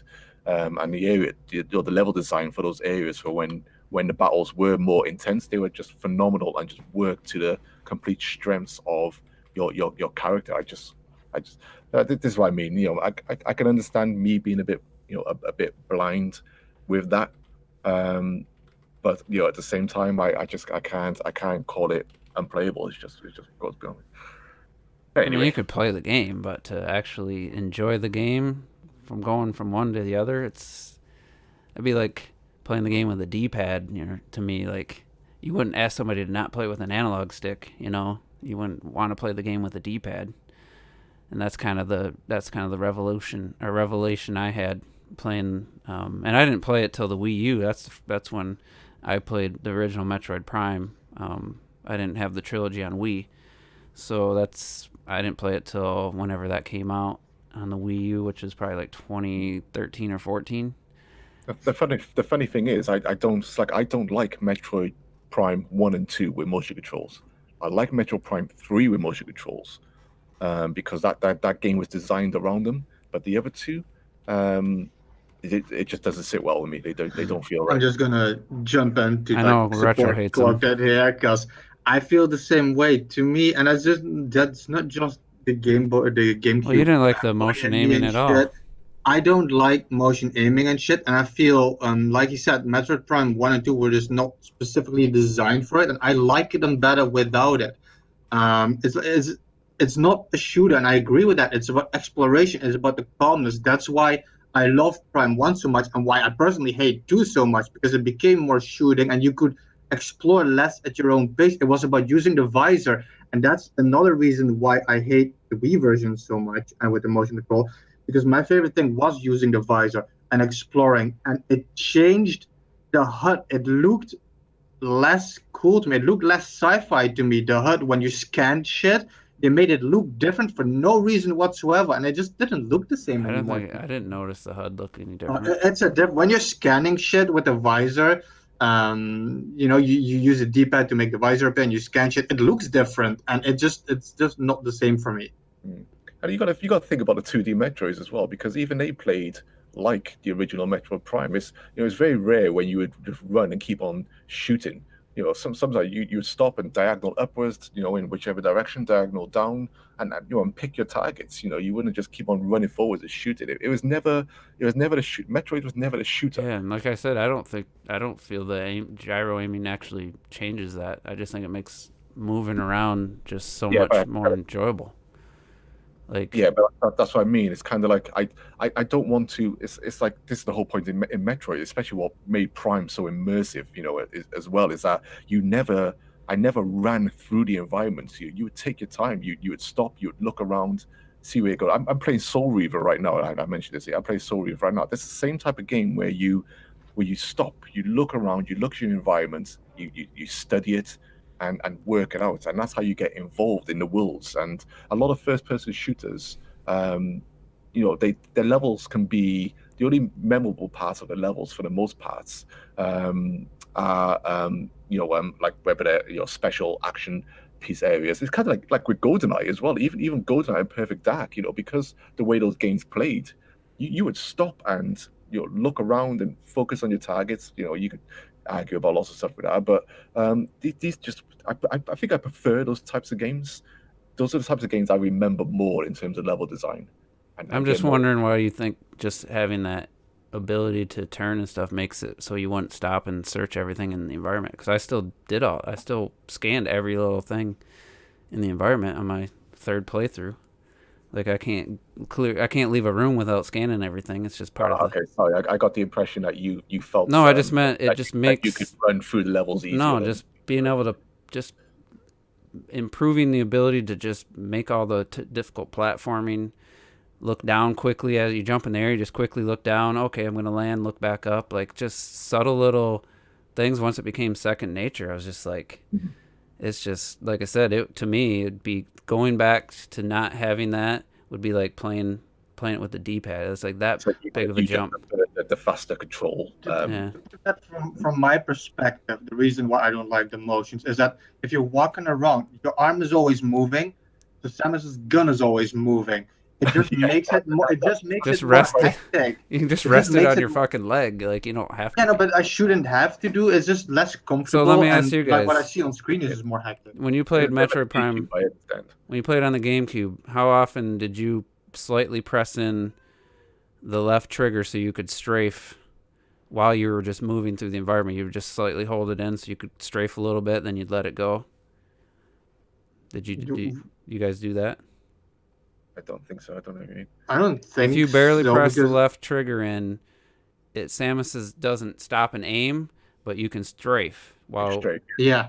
And yeah. I mean, I did that constantly. I was constantly barely pressing so I could just strafe around a corner, just help me with the movement, because having to you can move forward, then you can turn left or right, like not have any side movement made just getting through a corridor sometimes a chore. You get hung up on corners, so I adapted to barely touch the left trigger and just do a quick little strafe to help me get around. I don't remember. Must be problems for the inferior Wii version. No, that's on the GameCube. So you're saying that the GameCube trigger button was too sensitive? No, I'm saying that. What in the hell y'all talking about? I'm talking about playing Metroid Prime with the Wii remote. Makes it so I didn't want to go back to the GameCube. But when I played the GameCube version, because all right, so you have the one stick, so you hold forward. When you hit to the left, you turn.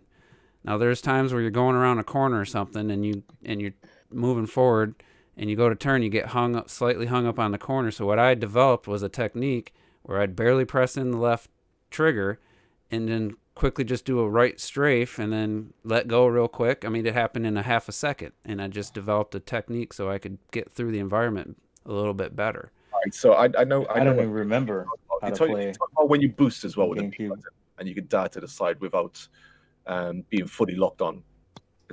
I was just like, there's just that in between with the analog trigger where you would, before you would pull up your hand on there was like a slight delay, or if you will, when you hit it, you'd see Samus's hand going towards her arm cannon. I know what you mean. Yeah. During that period, you could strafe left and right, and I utilized that to help maneuver through the environment instead of relying on that. Even though I love the game, I gave it a 99. I still think it's absolute one of the best games. I mean, once I played it with the nunchuck and Wii remote, like I just can't go back. You Just can't. preferred it, yeah. I got no arguments with you preferring it, whatsoever. It's Yeah, I But- can't go back. I can't imagine playing at a Mega Pirate without my Wii remote. Yeah. you should. I mean, to me, it felt like, yeah, that the design, they designed it around that, but at the same time, it always felt a little bit. I always struggled a little bit just moving around. That's why even the Yeah, it was platforming and stuff. fantastic, when it first came out, and you just learn how to play things that way. That's Yeah. what we used to do back in the days, guys. You Well, youngins who might be listening, we just played the way they gave it to us to play, and that was cool. We learned how to play the game that way instead of complaining about why does it control like this game and why does it control like that. But that's one of the things I used to see, and I don't know if it really happens much anymore. But people used to complain about, I hate that basically this was back in Wii U days. The Wii U Pro controller, the buttons are swapped. What do you mean swapped? Because on the Xbox, bitch, get out of my face. On the Xbox, You know who said that? Nintendo been out for 20 years before an Xbox showed up. What you talking about on the Xbox? You know somebody the who A said- and B are You want to hear an different. Like, what? older person? You know who said that? The last person I heard say that was Adam Sessler. He's Adam Sessler. He's like, why is the Shameful. aim? Why are the buttons swapped? Why don't they just make it like Xbox? That was probably one of the last final straws. Unbelievable. You imagine being on that show and The talking. NES came out in 1984 with the B first and then the A, because the B, Mm-hmm. the A was your action button, so it made a whole lot of sense, especially on that controller. So that's where you started. You're shaming yourself, talking about why don't they switch? Well, he's the same guy who said he couldn't play Super Mario 3D World because of it was too complicated to do long jumps and stuff. It's a 3-button, Yeah. a 3-button Where is he now? game. What is he doing now? Fuck, who knows? He Right. That always, explains it all. That's And always the a guy great from way- Electric Playground, he's still around doing the Mhm. same thing. That's always a great way So- when people like expose themselves. Like, why don't they swap the buttons? Bitch, I thought you said the Super Nintendo was your favorite console. Shut Yeah. the fuck Right. Yeah, especially those, Super Nintendo was the greatest console of all time. Well, It's like- those buttons were the same on that console, you lying bastards. Yeah, that dude right there, those two things combined for like, and want to talk about losing respect for somebody when you're a gaming journalist and you're supposed to have been in the business for a long time, gaming since the Atari, and you're going to say something that fucking stupid on both accounts. Like, I couldn't get my head around the 3D World controls. I couldn't pull off the long jump. It's 3 fucking buttons. How many games have you played that only use 3 buttons and have such a varied amount of moves you can do? You hear the same people say stuff like, I haven't played Nintendo since the SNES, but they finally got me back with the Switch because, just the N64, the GameCube, the Wii, and all this stuff.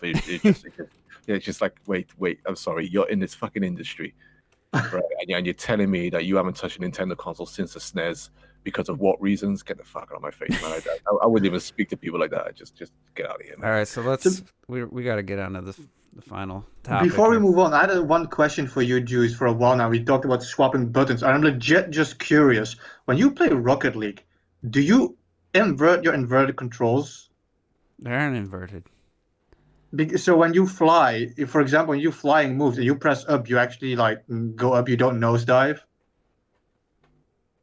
No, I'm trying to think. I think pressing up makes me go forward, makes the nose go down. Okay, so the way it should. Okay, well, I was Yeah. just curious about that. But I moved a lot of other buttons around, so Because you're so much against like inverted controls, so I was always wondering well, how that's you with play that. aiming. With aiming, I can't do inverted controls, but for when I see a physical 3D object and pressing up, I mean, if it had been defaulted to press down to go up, for your car to go up, I guess I probably would have been fine with it. But if you fly upside down, then it works like I'm used to with pressing up makes you go up. But anyway, so Resident Evil 3. I think I mentioned it a little bit last week.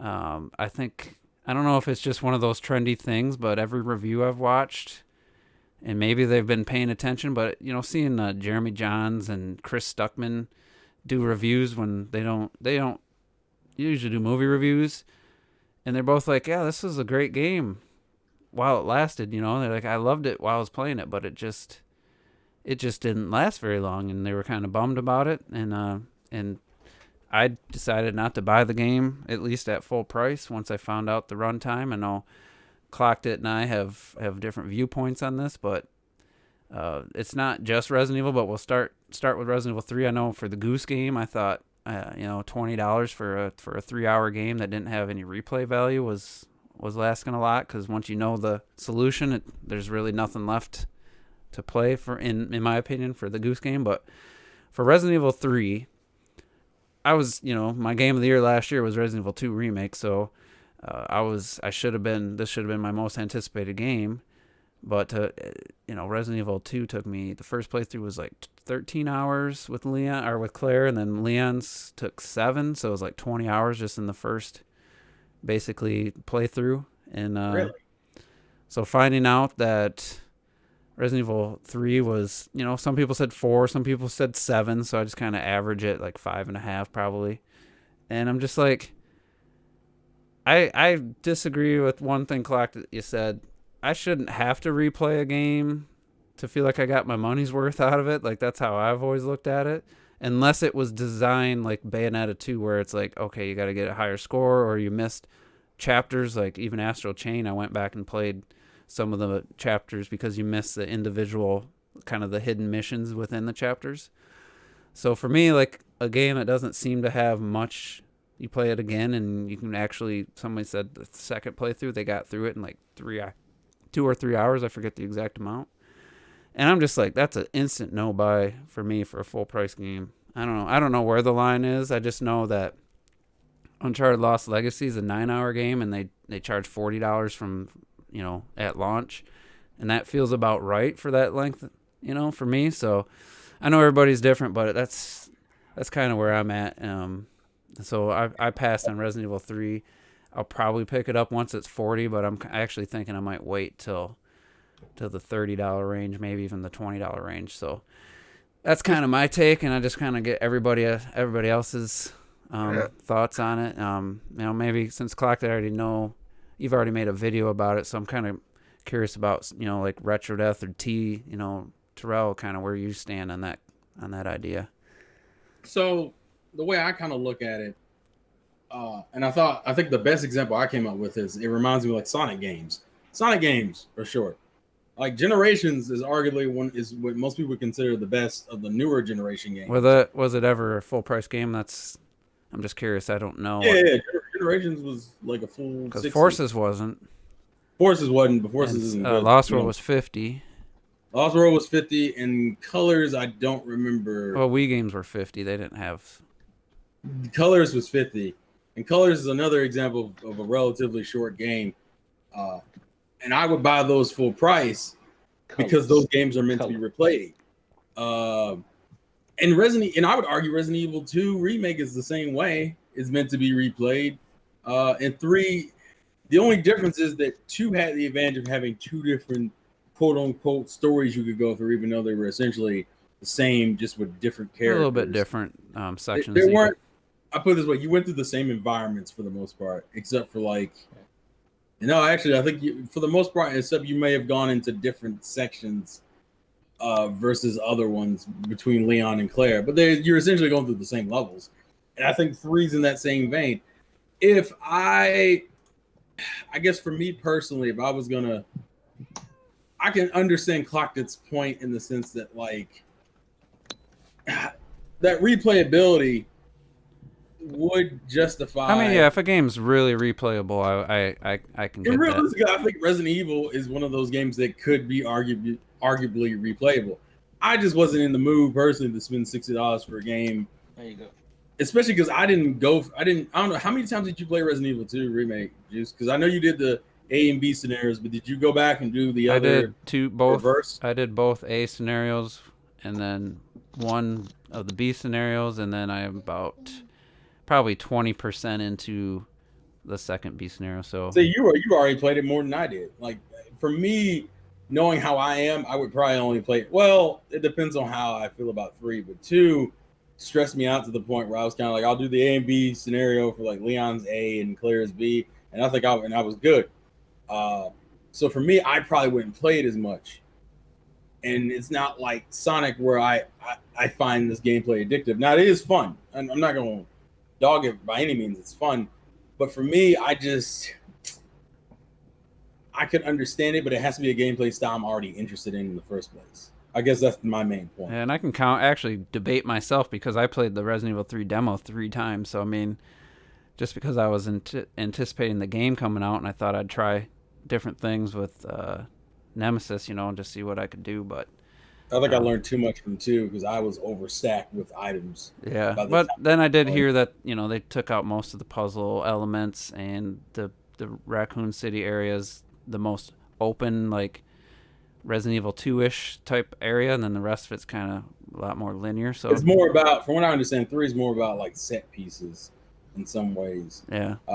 But it's not just, we're not just talking about 3 either, though, just the whole concept of... Oh, yeah, just the concept of buying short games. As someone who buys Sonic, I think, being one of my better examples, most of the other games I play are RPGs, so I can't really use them as the same thing. But Sonic is a game, like, I would rather replay... And the way I look at it is I'm more prone to play or replay a short, fun game than a long, boring. Oh, yeah, kind of like Pokemon Mystery Dungeons. That's like 100 hours. Well, I never cared about Mystery Dungeon series to begin with, so that whole critique on that didn't really bother me because I never cared for that. Or if you had said like the Coliseum games or Battle Revolution, that's a different story. And you can technically put 100 hours into Death Stranding if you want to build roads and shit and do all this mundane extra shit. The difference between Death Stranding and Mystery Dungeon, though, is Death Stranding's gameplay is literally just walking. Like you. No, it's not. What? You're also connecting people in the world. You're also balancing. It's about connection. It's about balancing boxes. Come on. How do you get people to connect them? You walk towards. Well, you can ride a motorcycle, so there goes that. No, you don't get that until, but there's a lot of cutscenes and stuff. No, you don't get the motorcycle until like what, 10 hours or 20 hours.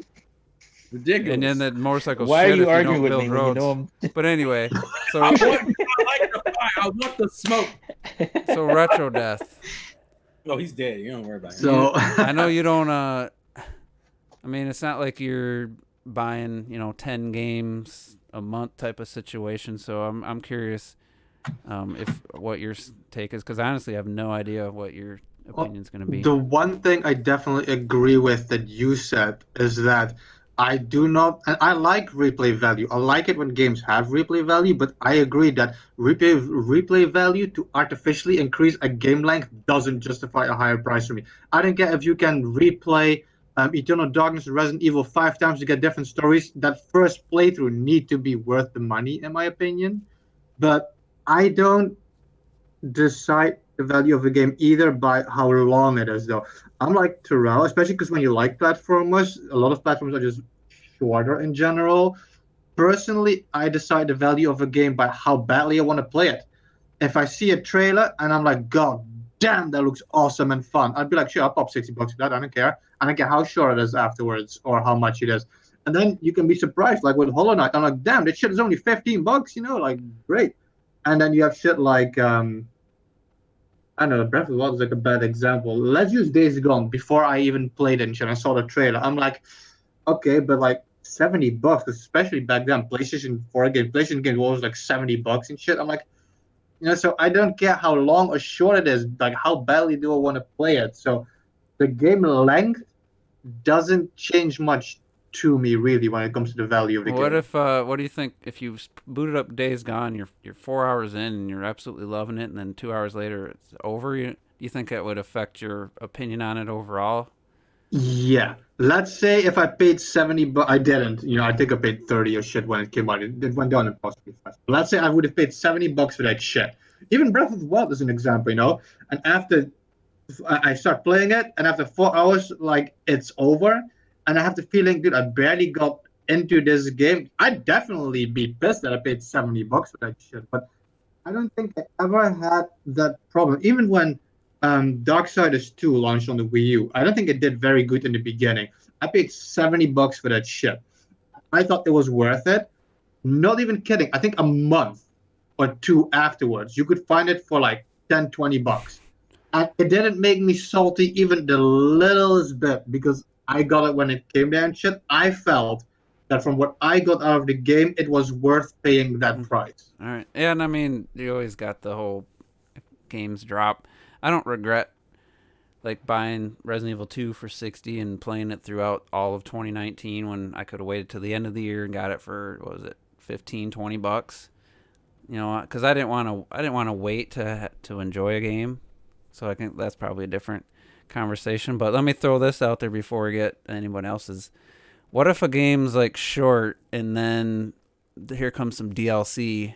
Let's say they put out DLC for Resident Evil 3 at the end of the year or something. Then do you think try to charge for DLC when a game's short? What do you feel about that? Mixed in with the original question. So I think if you release a game and like I said, it's short, and then they add paid DLC. I think I can't think of an example, but I think it's happened before. I'd be like, yo, what the fuck are you doing? You know, you make me pay this for a game, then you add DLC later on, you make me pay for that too. And because in some instances, you're almost paying the same for the DLC as for the main game, even though you get much less out of it. That is something I don't like. All right, T, what's your take on all this? On what? Listen, I'm kidding. He's trying to be a responsible adult. Jesus. Well, what was the context again? Because we've been far past the question. I know. I think the basic context was pay if it's worth the basically value, a full price game or a price of a game, right. And then with taking the length into consideration, and I threw out in retro kind of said it too. I don't feel like I should have to feel like to replay a game in order to feel like it was worth the $60 price tag. Yeah, but I'll start with that because, I think you should be able to go through a game once and feel fulfilled. If you don't, then I think it kind of failed. I know some games have multiple endings. That's all fine, but that's supposed to be icing, not the cake. You know, it's supposed to be something you add on to after you've gone through and had your experience. And so it's supposed to be more fulfilling. You should be fulfilled already after that first playthrough, and that should be adding to it. Yeah, it's kind of like Resident Evil 2 Remake was for me. Like that first playthrough was so good, I definitely wanted to play. And it's like Luigi's Mansion with the gems. Like you don't have to get all the gems, but it is fulfilling if you're going to go back. If you didn't do it the first playthrough or whatever, to do so, you discover new things when you do that stuff. So that's just icing. The game should be fulfilling in the first playthrough. If it's not, I don't think it quite worked. You may not feel that way, but for me, I don't think it quite worked. As far as the length and all that stuff, length matters. If you're spending, I think, $60 on a game that lasts you 5 hours, I do think that's an issue. But again, it could be because that's a personal thing. Because I can beat Link's Awakening in like 6 hours. That game was $60. Well, I didn't pay that much, but that game, the remake was $60. But that game has history, nostalgia with me. That I can justify it. Again, I didn't pay the full price either, so it makes it easier. But that's something to take into account. But I think a new game or a new-ish game, and this is new-ish, I think it's different with that because you have all these experiences where you spend $60 on something, and it's not going to fulfill you in the way a Link's Awakening would fulfill you because you have all the history and nostalgia with it. So, and it's not going to fulfill you in the way of a new game that you just spent $60 on. You already beat it in one sitting, you know. So, to me, there's some nuance. Yeah, I was going to actually start with that. I forgot, just like the remake situation. Each game, I mean, you almost can look at completely, like, judge it individually. Like, okay, like I said earlier, Bayonetta 2, technically, if you skip the cutscenes and stuff, it's probably, I don't know, 6-7 hour game, probably. Right. maybe even shorter if you skip the cutscenes. But seeing the end chapter result, and knowing you missed one of the little, there's like a hidden missions within each chapter, however you want to call it.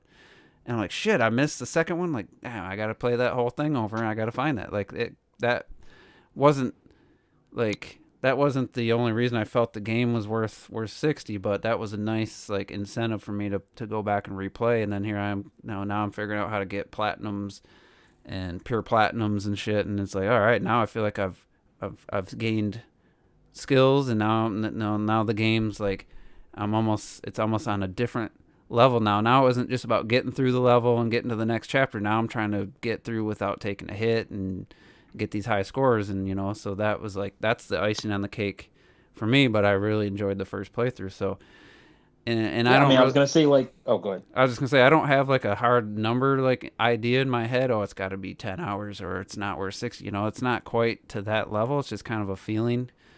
I guess I'll take it on a game by game basis. But I was just bummed to hear Resident Evil 3 with everything else it doesn't have, not just from the original version where they cut content, but just the lack of puzzles and all that exploration kind of goes out the window later on.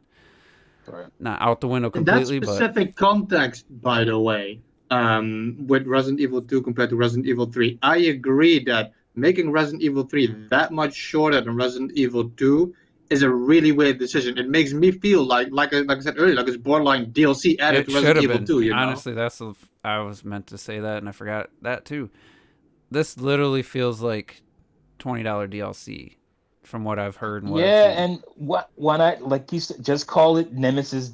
Call it the Nemesis DLC and the Nemesis pack. Because it takes place right? almost during the same time frame as Resident Evil 2, so it makes sense. And like I remember what Juice said, where they reused a lot of the zombies and the cars and that kind of stuff. That shit people do for DLC. That's not when you make a whole new game. So what I did, you can't get $60 out of $20 DLC. That's true. But what I did instead of buying Resident Evil 3 is I bought the Control first expansion, which was, I think I said this last week, it was $15, but I ended up getting the season pass for $24.99. And this first expansion, I'm 3 to 4 hours in, and it's like another discussion, which we might not have time to get fully into. Is you could charge $30 for, I think that would have been fine for DLC for this game to be DLC pack. I think that would have been very justifiable. $30, and you would have had to own Resident Nemesis Evil 2. expansion. So then you just maybe you get some more Resident Evil 2 sales because I gotta buy Resident Evil 2. Well, it's $20, and I'll get the Resident Evil 3. Right, that helps DLC. You so. Exactly. It's the same as Torna did it, and there was another game. Uncharted did it as well. You make like a separate game of the DLC, and it just they're making it seem like it's not that, but it's really actually that. That's what it feels like. And like I was saying about Control, it's like if you didn't have Control, you couldn't. If they just put out what the DLC is, you'd be completely lost. Like it's a definite add-on to the end of the game. Which, some people feel like, maybe, and the game has it's like a Twilight episode kind of feeling where it doesn't end with like everything wrapped up, like some movies and games want to wrap up everything. It leaves some mystery and stuff. So they left it open for sequels, and what they did with the DLC was they gave you a couple new abilities that, work in the new area they added, this huge area. And like I said, I'm 3-4 hours in, and I'm only halfway according to these things you got to do. There's 4 of them. You're 3 or 4 hours in, and you're only halfway on a DLC. Yeah, and that's longer than that was $15, Evil 3. And it's like maybe next week we'll talk about DLC. And somebody's doing the stabbing thing that I was just talking about with Jill. If you're watching the stream, it's so violent. But anyway, maybe next week we'll. I assume it would be violent. We'll talk about DLC done right, and some can feel like maybe this should have been in the game. If this should have just been the real ending, and then there's times where it's and then there's times where it's like this just feels like a separate little spin-off game. Like, why is this DLC could have been a standalone? So maybe next week we'll talk about that. But Far Cry 3 Blood Dragon. Oh, sorry. Yeah, that's like a completely its own little thing, but that's a game, So anyway, I don't know. Anybody got any final thoughts on this? I know, Clock, that you start. I don't know if I gave you time to talk because I said you made the video about it. So You told me to shut up, I man. wanted to get everybody's take before. Shut your ass. So you got any rebuttals? Anything to add? Yeah, my only rebuttal is basically against everything you said. It's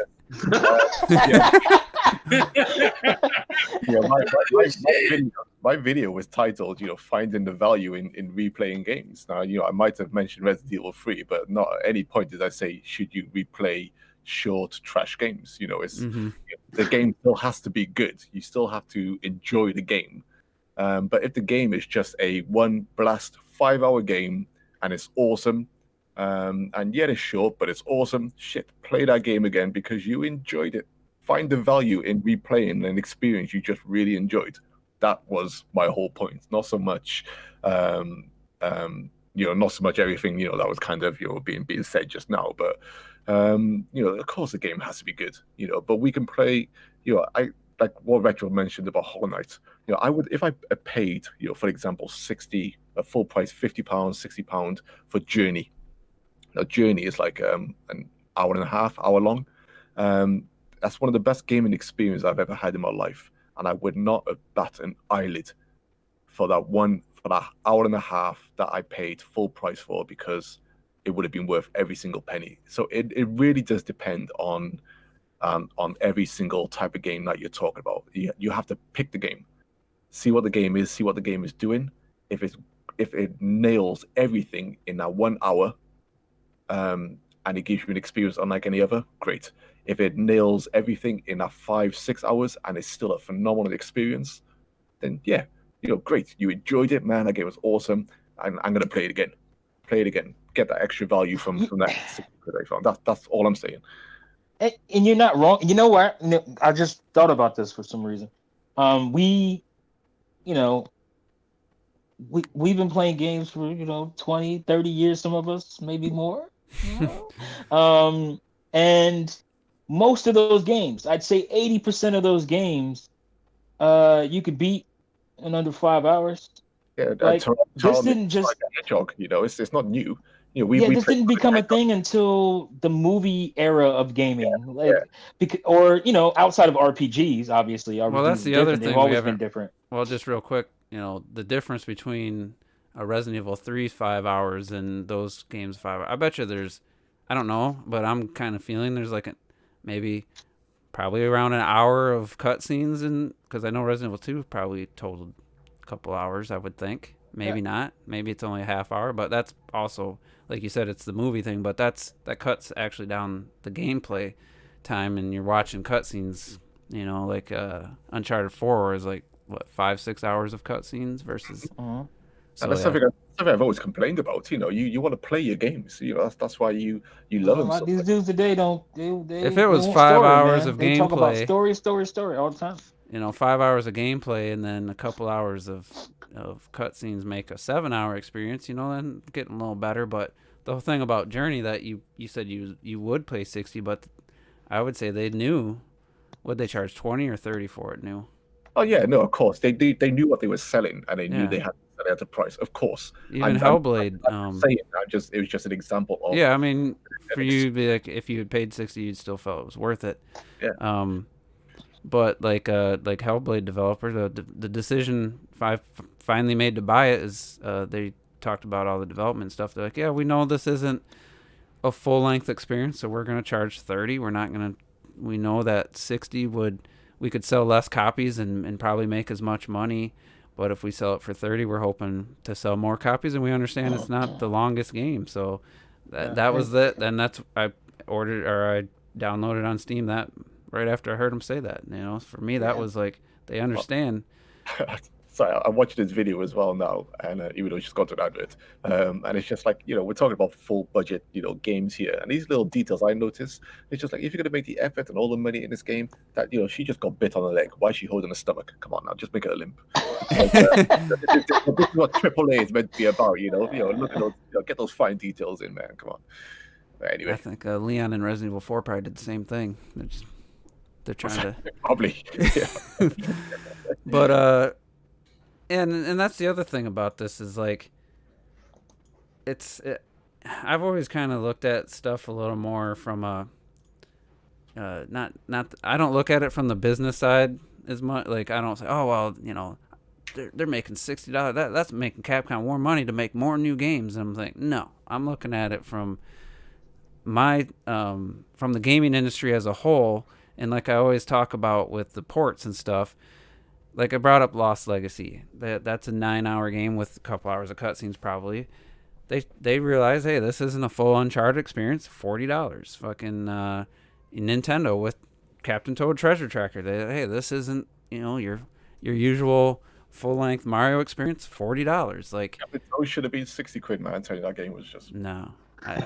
But when you have other companies kind of showing, when you talk about Journey being short, they didn't try to charge $40, $50, $60. They charged $20. Like there's enough examples out there of what should be done and what's being done that when you see somebody doing something the opposite or different from that, that's when it stands out.